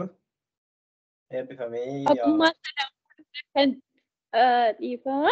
ogummaa Salamoon irra kan caalu isin gidduuti jira jechuu barbaadeeti. Akkasuma mootiin namoonni naannawee guyyaa firdiitti dhaloota si'anaa kanarra guyyaa firdiitti dhaloota si'anaa kana wajjiniin firdiitti hin dhiyaatu jedheetoo dubbate jechuudha. Gooftaa kanarratti ittis mootiin hin farachiisu. Isaan lallaba Yoonaas raajichaa sana dhagaanii gara waaqayyootti deebi'anii jiru. Yaada garaa isaanii geeddaratanii isin mootiin hin dhageenye isa jechuu barbaadeedha jechuudha. Yesuus kutaa kana keessatti eebbifama. Kanaafuu gooftaan si eebbisu. Wanti sirraa hubadhe namoota yoon gaafadhe yeroo gubuuxaa wanti sirraa hubadhe tokko macaafa tokko kuumufaa yeroo fudhattee dubbisuu keeti. Anillee beekaa sirra hin buufne garuu gaaffii kutaa kanaa kan hin baaseef macaafa tokko kuumufaa waa'ee Yoonaasii, waa'ee Salamoonii akka isaan dubbisaniif ture, waa'ee namoota Nanawwee fi waa'ee dubartittii biyya Sheebaa jedhu sana. Sheebaan Itoophiyaadha ta'e hin beeku. Haa ta'u dubartittiin sunis waan mana isa bira turte yeroo muraasa achiis mucaa fiddee deessetti kan jedhamtu jiru waa'ee sanaa nuun kaafne rakkoo hin qabu. Danda'uun ishiitu kiristinnaa yoo fide fa'ii jechuu danda'u hin beeku. Haa fidan haadhii isanis gaariidha. Garuu Solomoon irra kan caalu as jira jedhee ammas akka ture immoo Yohaannis irra kan caalu Yoonaas irra kan caalu as jira jedhee Solomoon irra kan caalu as jira jedhee so inni as jiru sun Yesuusidha yoo jenne akkam fudhatama qabaa afaan. Iyyasuus isaan gidduu osoo jiruuti milikkita biraa kan barbaadan isatti amananii lallabni itti lallabamaa ture dubbii waaqayyoo isa wajjin deemaa dhaggeeffachaa jiru garuuti itti amanuu waan hin dandeenyeef Iyyasuusuma iddoo sana kan jiru jechuudha. Kanaaf Solomoon irra wannoodha ni caalu wannoodha Yesuusidha jennee hin fudhanne yoo ta'e gaaffii jalqabumsaas si gaafadha gaaffii tokko pointiin nati jalqaba ibsite waa'ee namoota gammadaniiti. Yeroo darbe waan muraasa kaafnee turre waa keessumattuu gammaduu yoo barbaachise maqaan keessa maal waan ta'eef gammadaa jedheen iyyannaa seexana baasanii dhufan sana. Galmee mootummaa waaqayyoo irra waan caafame. Okay. Amma immoo gaafa sana maqaan keenya galmee mootummaa waaqayyoo irratti waan caafameef gammaduu qabna malee jennee deemne immoo. Amma immoo nurkaa jijjiiramee dhufee asitti yaa'ee kan gammaduu qabu warra sagalee waaqayyoo dhagaanii raawwatanidha.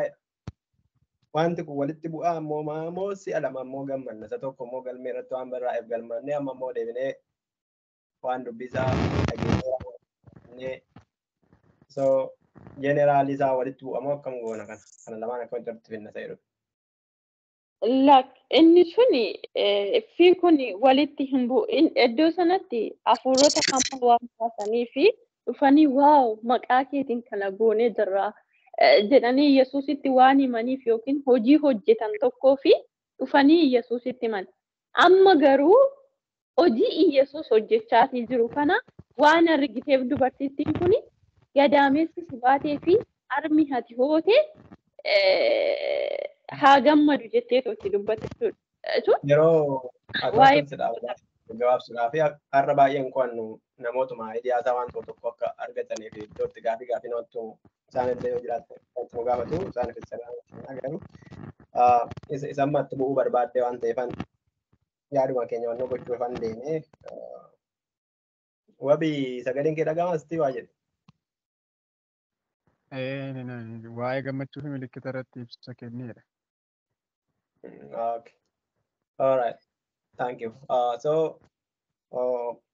Yeroo waa'ee armaa fi gadameessaa kaasu waa'ee eenyutu haasaa jettee yaadda tilmaamu yaada keetti kan waantun. Waa'ee Maariyaamiiti jedhee yaada kaan. Okay. Iddoo tanarraa pointii tokko sii kaasa qabu. So macaafa faarfannaa Maariyaam keessatti kana dura yeroo qo'annu dhaloonni hundumtuu amma kaastee maal laan jedhu kan jedhu faarfattee. Ayyaana qabeettiidha jedhu jette boqonnaa. Yaa ayyaana qabeettii fi eebbifamaa jechuuti fi kan gammadu jechuun yoo kan Ingiliffaa ilaaltan baay'ee wal jijjiiree jira. Bileesdiidha eebbifamoota jechuudha. Ayyaana qabeeyyoota jechuudha. Gammachuudha yoo kan biraa ilaaltan macaafonni. So achitti ishiin ayyaana qabeetti naan jedhu atakkam kan ayyaanomteedha jedhamteetti. Asitti immoo jaartinis kan ishiin jechaa jirtu kanuma. So Yesuus isa caalatti jedhee isa sana maaliif jedheettee yaadda? Isa caalatti waa'ee kanaati kan jedhe. Yesuus yeroo darbe keessa kan qo'anne waa'ee maatii isaa yookiin immoo hidda sanyii isaa sana lakkaa'uutiin barbaanne tokko gaafa Maariyaamii fi obboloonni isaa dhufaniiti alaawaamaa turanii yookiin isa barbaadanii turanii obboloonni koo warra na wajjin jiran warra dubbii gooftaa dhagaan. Gaaffiin itti aanu gaaffii tokko gaafadhee taanaan xumuraa waa'ee isa san kaan isaanii diteelii ibsiteetta gaaffii tokko jalqabumsaa milikkita gaafachuu maaliif barbaade maalitti godhu jettee yaadda? Eejarum dhaloota hamoo ta'aniif immoo milikkita sana maalitti godhu jettee yaadda? Naanni otoo milikkitatti agarsiisee maalitti godhu jettee yaadda? Yoo immoo maaliif gaafatan jalqabumsaa milikkita nutti agarsiisu kan jedhanii? Warri kun yeroo baay'ee isaan milikkitaan kan isaan deeman waan ta'eefidha. Yesuusin milikkita kan gaafatan jechuun fakkeenyaaf milikkita waaqarraa nu argisiisi.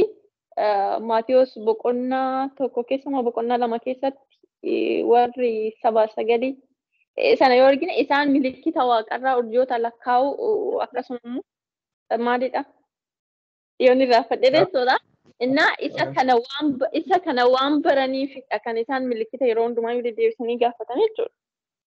Jedhee Yoo yaada. barammaa nyaatumoo dhugumoo milikkita sana otoo godhetti agarsiise maalitti godhu? Fayyadudha gaaffiin. Isaan already milikkita sanaan deemu, milikkita sanatti amanu waan ta'eefidha. Bakka milikkita kana godheera bakka wanta akkasiitti waan amananiidhaaf jedhee yaada jechuudha.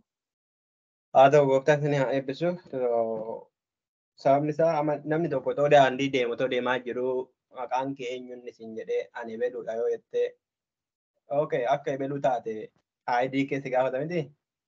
ID kee si gaafatu waa hojjechuu godhattee baay'ee baramaa. Callistee obboleettii keetii qorumsa qoramuu yoo dhattee ID si gaafatu ID irraa maqaa ishiillee yoo walii wallaalan footoo kee ilaalu footoon kee fi footoon ishee achirraa wal fakkaataa jedhu. Isa kana ilaalame anaafis naaf hin galle garuu maalidhaaf milikkita barbaadan eenyuma jal'ina isaaniitiif qofa moo milikkita barbaaduun sun maal godha jedhu yeroo darbe yeroo dhalatu argitan miti maal akka isaan godhanii warra ammata jette jallisu yeroo dhufanii nuti urjii isaa ilaallee arginee dhufne eessatti dhalataa jennaan maal jedheen mootichi kottaa walitti naa qabaa jedhoota warra macaafa qulqulluu beekanii macaafni qulqulluun maal jedhaa eessatti dhalata jedhaa jedhe achuma macaafa qulqulluu keessaa dhufanii Beetlehem irratti akkana kan jedhu raajiin raajameera mandaroota warra kaanii gadi xinnoon taatu raajiin si keessaa dhalata kan jedhu jedhame waan ta'eef achirraa dhalatanii cuunfanii jechuudha. Ammas ennoo Yesuus Yohaannis barreesseera. Milikkitoota amma kana hojjetan kana Yesuus akka akkas ta'e ibsuudhaafidha kan inni godhe kan jedhu jira. Milikkita yoo akkas gootanii natti amantuu kan jedhu jira. Milikkita waan argitaniif otoo hin ta'in biddeenuma waan nyaattaniif natti amantan kan jedhu jira. So milikkita sana maalitti godhu kan jedhu yaada isaa idiyaa isaa akka bal'iftanii ilaaltaniifani otoo itti agarsiise maal godha ta'e. Tokko immoo isaan keessaa halkan dhufee milikkita ati gootu kana yoo Waaqayyo wajjin jiraate malee namni biraa gochuu hin danda'u. Kanaafuu akka ati waaqa irraa dhufte amanne moo namanne jedheen amanne irra beekna jedhee halkan immoo sodaatee dhufaa ture guyyaa dhiisee. So milikkita jalqabni isaanii yaada isaanii irraa eessaa akka ka'e jechuu barbaadan. Ammeenyas qofa otoo hin ta'in karaa tokkoon hin naannessinee yoo laallee jechuu barbaadan. Gooftaan sin haabbisuu wabii gaafinsi gaafachuu yaadatti ture waa'ee Yesuus humna maaliitiin hafuurota hamoota baasasa jedhuu taasisaa turte humna waaqayyooti. Maqaa waaqayyooti illee jettee humna waaqayyootti haa ta'u maqaa waaqayyoo humna waaqayyoo garaagarummaa isaa baay'ee wannoon jiru yaaduma namootaa kaasuman. Yeroo darbe akkamitti bartoonni akka hafuura hamoota akka baasan namoonni torbaatamoonni akkam akka godhan baay'ee qo'achaa waan turreef yaadannoo yeroo dhiyooti jechuudha. Miti yaadachaa sagan. Alright. Beelzebul jechuun maal jechuudha jettee yaadda hiikaasaa waa ergattee. Beelzebul achumarraa malee kitaabota biraallee waan riivii godheen qabu. Garuu kutuma sana keessatti haasa namoonni haasanii gooftaan Yesuus deebisee irra kanuu gaafan ka'ee tilmaamu. Hangafa seexanoota akka ta'etti fudhadha. Garuu hangafa seexanootaas jechuudhaaf xiqqoo dura kan ture bofichi bara duris daabiloos inni immoo hangafa seexanoota waan jiruuf xiqqoo Beelzebul kana xiqqoo hamoota sirfaayida xiqqoo waan haaboo qabnatti fakkaata malee garuu hangafa seexanootaa kan jedhu kutuma kana keessatti hin argame jechaadha. Naaf hiikkaasaa waan qabatamaa ispeektaakilaa waan ta'e waan hin arganne. Haa ta'u. Jechuun yeroo tokko isaan ni hiiku amma warrumti macaafa qulqulluu barreessan jechoota tokko ni hiiku namoonni isaan barreessaniif hiika jecha sanaa nama akka salphaatti hubatu yoo hin taane ni hiikuu fi haa ta'u nutis immoo yeroo tokko jecha haaraa wayii yookiin jecha seentarii waan tokko ta'e yoo fannoo goone gaariidha. Hangafti ergamootaa yoonni ennaa warra ortodoksii faarfatan dhageessanii.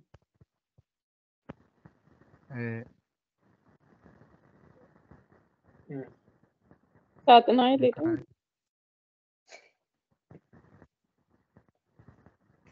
Saaxinaayil hangafa ergamootaa inni faarfatu. Hangafa ergamootaa. Hangafa ergamootaa itti moo hangafa teessee hangafa. Saaxinaayil warra ortodoksii ennaa faarfatan eenyuun hangafa ergamootaa jedhanii kan faarfatan.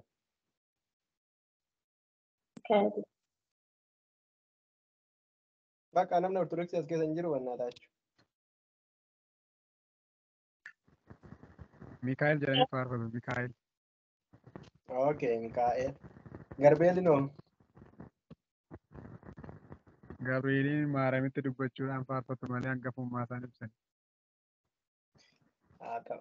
Okay, gaariidha. Beekumsumaaf hin jedhe. Okay, haa ta'u. Gaaffii tokkoon si gaafadha'een ture oduu ejaan jalaa turte qoree lafa gaateen fakkaate kan si gaafanne waa'ee humna maaliitiin hafuuronni namoota akka ba'an ture. Yesuus wannoo jedheeni ture jara sanaan. Ani humna waaqayyootiin hin baata erga ta'eeti mootummaa waaqayyoo isinitti dhiyaateera jedheetu. Ani humna waaqayyootiin miti Bi'eelzebuulii nan baasa yoon ta'e ijoollonni keessan immoo maaliin baasu jedhe. Okay. Jira mucaan sun wabiin. Akkami wabi. Ijoolleen isaanii humna Bi'eelzebuuliin hafuura bamaa baasaa turan moo humna waaqayyootiin baasaa turan jettee yaadda? Ani keessumaa waan kan akkan fudhadhutti kan kutaa boqonnaa 11 sana isa dura qo'anne keessatti wajjin xiqqoo wal qabataan akkamitti kan gaafan sana jedhu. Gaafa gooftaan Yesuus Kiristoos gaafa bartoota 70 yookiin 70 sana dhagee gaafa maqaa keetiin hafuura namoota ifan hafuura namaa nuu ba'aa turan jedhaniin gaafa deebi'anii dhufan jechaadha. Kanaaf bartoonni nuti kaleessa ijoolleen isaanii iyyuu maqaa waaqayyootiin hafuura namoota baasan malee hafuura Beelzaabuliin hafuura hamaa hin baafne.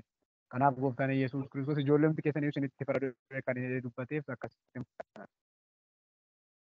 Ijoolleen sun hafuura waaqayyootiin baasaa turan jechuu keeti? Okay. Baasaa turanis haa ta'u ganaa baasuus haa ta'u hafuura yookiin humna waaqayyootiin jedha. Okay, haa ta'u. Gaaffii tokkoon si gaafadheen ture. Okay. Yeroo nu barsiiftu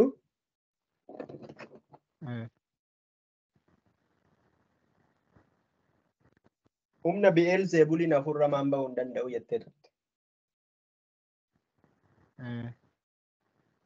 Wannoon kun natti mul'isaa hin jiru. Natti mul'isaa jira garuu eessa akkana dhokatte hin beeku wannoon naaseenaa hin jirtu. Ani garuu natti mul'achaa. Faantuutu baatee turte miti faantuu namni argitan jirtu. Faantuutu deebi'ee gaafachaa jira. Baatee jiru. Natti mul'achaa hin jirtu. Deebiteetti nan jaa garuu natti mul'achaa hin jiru. Okay. So gaaffii kanarratti akkam jetta? Bi'eelzebuuliin hafuura maan ba'uu hin danda'a moo ba'uu hin danda'u jettanii yaadda? Ana kan kutaa kana dubbisetti keessumaa fakkeenya gooftaan Yesuus Kiristoos fudhatetti hafuurri hamaan hafuura hamaa baasuu akka hin dandeenye fudhatan garuu yeroo gara mul'ata Yohaannis keessa dhannee gaafa laallu garuu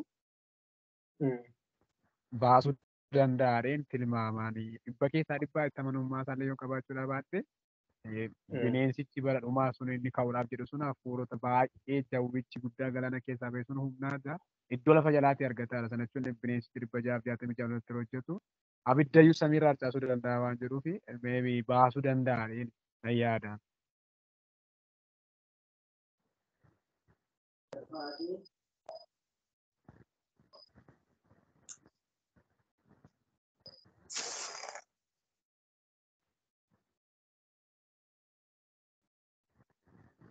Itti fufi haasa'e ijoollee kanan jooyinii gochiisee bakka naa ta'u dide.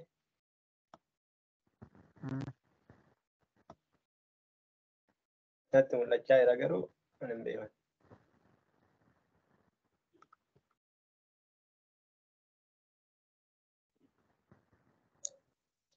Qofarratti indipeendent taanee yoo dubbanne garuu akka gooftaan Yesuus Kiristoos barsiisetti baasuu hin danda'ani. Sababiin isaayyuu mootummaan tokko maatiin tokko wanta mootummaan tokko mootummaa akka isaarratti yoo ka'e biyyichi tokkummaa inni qabaatu suni gargar cabaadha malee dhaabbachuu waan hin dandeenye mootummaan namni hafuurri Beelzaabuliin hafuurri Beelzaabul kun hafuura hamoota baasuu waan hin dandeenye jechaadha tokkummaa. Lachanuu hafuuruma hamaa waan ta'eef. Okay. Yeah. So maaliif inni kana si gaafadhe yoo hafuurri hamaan Bi'eelzebul kun hafuura hamaan baasu yoo ta'e maaliif namoonni hafuura hamaa kanaan baasanii shakkanii isa itti nu geessaa jechuudha.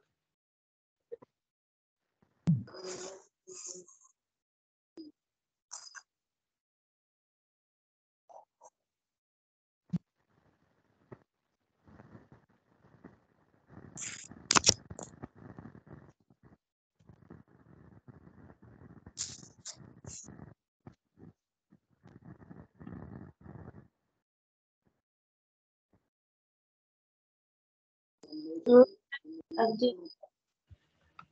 Jara kanan galcha warra na eegan je'een baay'ee rakkachaadha bakka naa galchaa hin jiru. Okay. Wanti amma jedhe isinii gale ta'e hin beeku. Yoo hafuurri hamaadhaan hafuura hamaa baasuun hin danda'amu yoo ta'e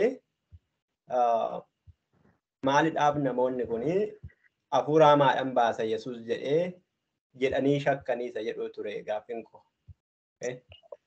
All right. Yaadni isaa isinii galee amma?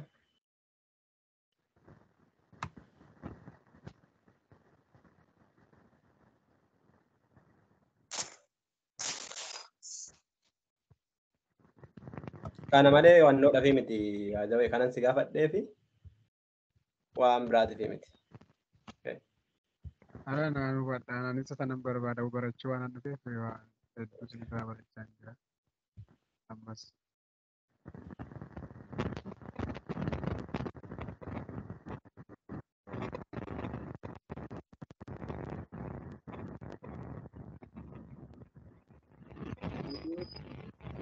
Okay. Inni taanu ishiidhaaf ture egaa ishiidhaaf maaliif ishiin waan baay'ee siteetti. Warri taanu hirphataan xumureeraa ati xumurteettaa gaafii qabduu fi isaaf waa'ee hafuura hamaa yeroo darbe gaafii baay'ee yeroo fudhannee waan honnoo inni baay'ee rakkisuu hin barbaanne. Faantu akkamitti seensisee miti namni tokkos baay'ee honnoo jedhaa jiru. Amma asirraa banne yeroo fi keessanii akka seenuu dandeessan itti ganaan asii amma firuufii gochuudha.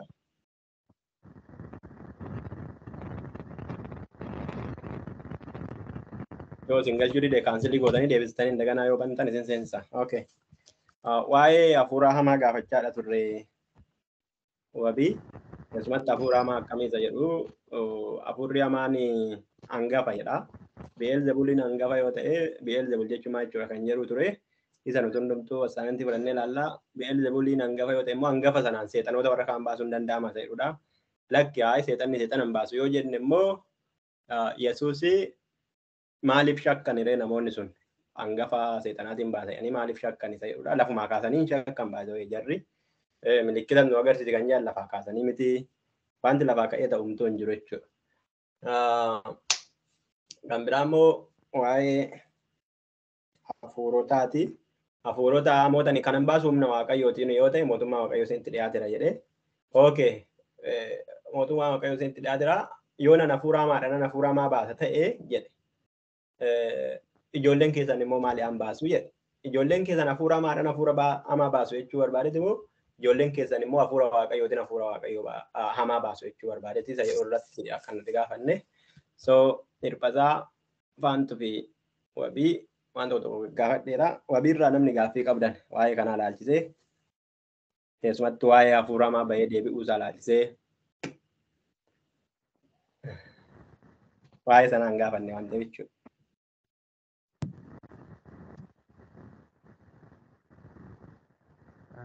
Ani xiqqoo waan tachitti gaafinattu manaan iyyuu waa iddoo hafuura hamaa bahee deebi'ee sanatti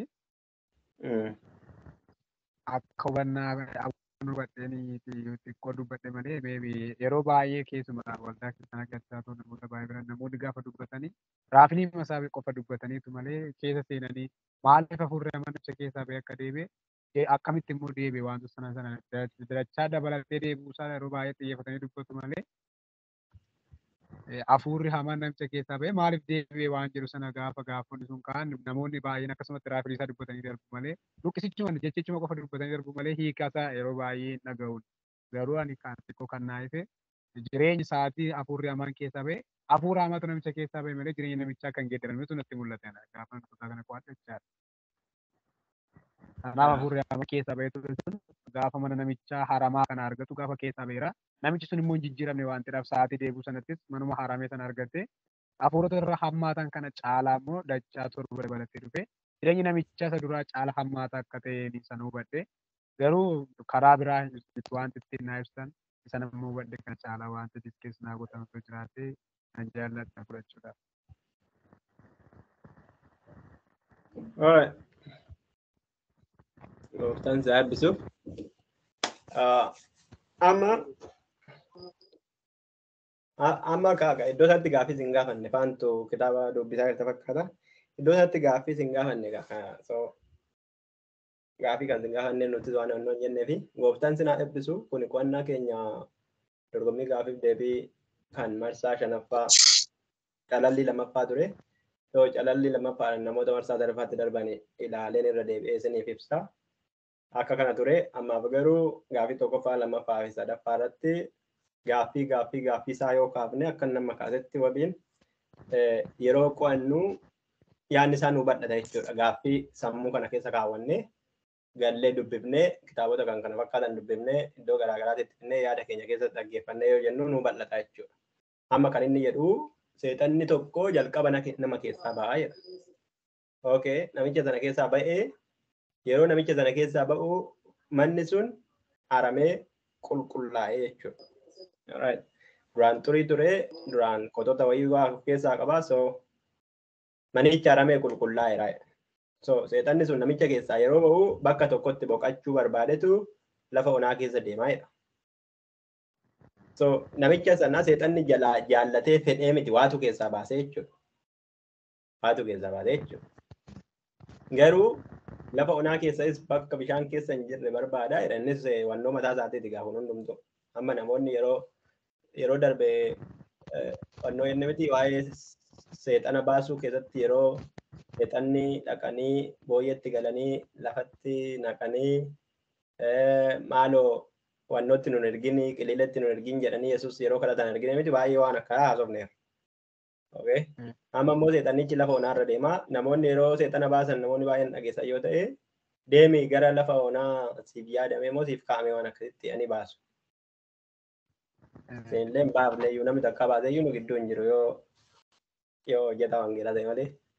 So lafa onaa dhaqaa jedha. Lafa onaa keessa barbaaddatee homaa mijachuuf yoo didu manicha koosan keessaa baay'ee dhangala'ee deebi'ee faaya. Amma rakkoo hin qabu. Amma iddoo kanaatti rakkoo hin qabu jechuudha. Keessaa bahee jalqabumayyuu eeguutu isa baasa. Yoo humtuu san baafne ta'e jalqabumayyuu bahuu hin qabu ture jaallatee taa'a baay'ee. Aara galfata jechuudha keessa taa'e. Garuu ala bahee jennaan aara galfachuu dadhabee kanaafuu iddootti aara galfatu deemee barbaadaa tureetu bakka filannoo biraa dhabnaan deebi'een galastii jedhu. Yeroo dhufu manichi haramaa qullaa'ee sirriitti fataa jedhee simachuudhaaf isa eegee jedha. Rakkoon iddoo kanatti gaa. So manichi baay'ee haramee qullaa'ee waan na eegeef mi'uutii irra jirta afaantu amma tangala jedheedha. Rakkoonsaa manichi haramee qullaa'ee manichi sun hin qollofamne jechuudha. Itti galuu danda'a dhufee itti hin qollofamne qulfiin irra hin jiru argitanii wanti qabate mana sana keessa hin jiru wanti kan biraa kan kireeffate wayii yookiin kan oonarii hin qabu jechuudha manichi. Jechuudha gaamma callee akka nama biyya lafaatti yoo yaadu jechuudha. So mana amma kana bal'atu mana haramee tole mana namatti tolu kana keessatti kophaa galuurraa akka kanaan dura abbaan barbaade dhufee akka keessaa gannaan ariineefi nama kan biraa nama hiriyoota koo namni dabaladheen dhufee itti galaa jedha jechuudha. Ollaa fidatee. So abbaan argee akka barbaade gochuu hin danda'u jechuudha. Dhufee nama ollaa qabu fidatee kan akka isaa rakkatan nama 7 yoo itti dabale walitti meeqa ta'u? 14 Dacha dabalannaan 15 ta'u. Duraan tokkitti yoo ta'e dhaqee 7 yoo itti dabalee innaatti galu deebisee meeqa ta'u? 15 8 ta'u. Bakka herreegamtuu hin danda'u jechuu akka kottu. Okay, 8 ta'aa jenna. So 8 ta'aa jenna. Manni sun yeroo duraa yeroo tokko hafuura hamaadha miti? Yeroo tokkitti itti galee jiru. Yeroo sana fataa jedhee keessa jiraata moo yeroo 8 ta'ee itti galuu fataa jedhee keessa jiraata jettanii yaaddu? Bal'ina isaatti itti toluu isaatti minaaminitti waan akkasitti. Inni yeroo itti bal'ate itti tolee keessa jiraachuu danda'a. Garuu kutaa kanarraa kan hubannu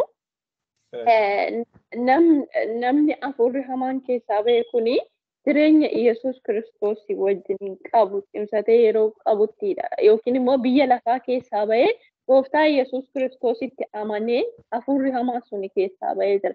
Yaa ta'uyyuu malee hafuurri hamaan keessaa ba'e suni gaafa namichi Iyesuus Kiristoos irraa adda ba'u yookiin immoo gara biyya lafaatti deebi'u jireenya biyya lafaatti immoo maal ta'a hafuurri hamaan suni dachaa ta'ee nama sanatti deebi'aa jechuudha.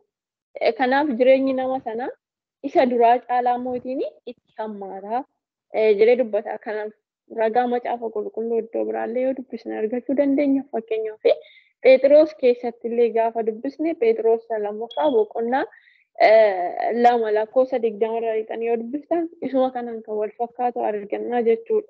Yesuus Kiristoosiin beekanii hafuura xuraa'ummaa isa biyya lafaa sana keessaa baanee deebinee immoo ittiin Yesuus irraa deebinee immoo gara biyya lafaatti gaafa deebinu isuma kanatu nu qannamaa jechuudha. Akkasitti nu hubadhaan. Anis akkasumatti haa hubadhu garuu yaa gaafiruma waan xumura malee waan deebii qabnu miti waajjira. Anis akkasumatti haa hubadhu garuu namni gaafa Yesuusitti amanu seexanatu keessaa baha. Jechuun namoota yoo ta'uu baate wanti keessaa bahu wanti addaa irra jireenyi kaleessa jiraachaa jirru sun jireenya Yesuus wajjin ni miti. Biyya lafaa keessa waanuma argine duuka bu'aa turre. So isarraa adda baanee Yesuusitti maxxannee irraa jechuudha. Kanaaf hafuura hamaan namoota hunda keessaa fakkeenyaaf amma iyyeen bahu kan cal jedhee bahus jira.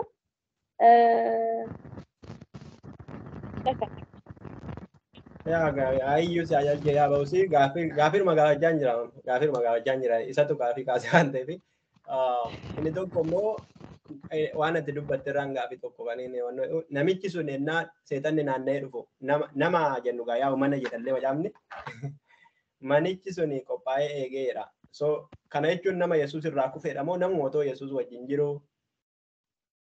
taree? Nama kufee jirudha. Nama Yesuus irraa deebi'ee biyya lafaa keessa.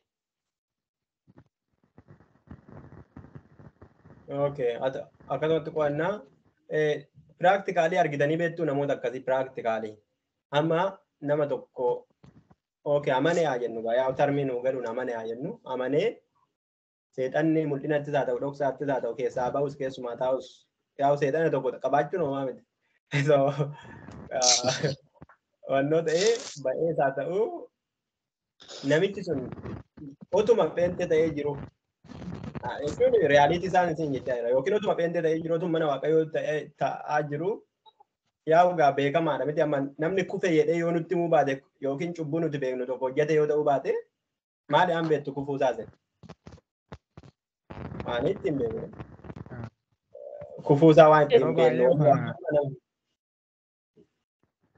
kufuusaallee waan addatti waan yeroo baay'ee kan namni kan jedhamee keessumaa akka amma keessa amma sadarkaa amma kondiitii keessa jiraannu keessatti namoonni kufaatii isaanii kan haasa'anii ebeluun kufe kan namni jedhu yeroo baay'ee ijjatti hannatti fa'aa yookiin immoo waldaa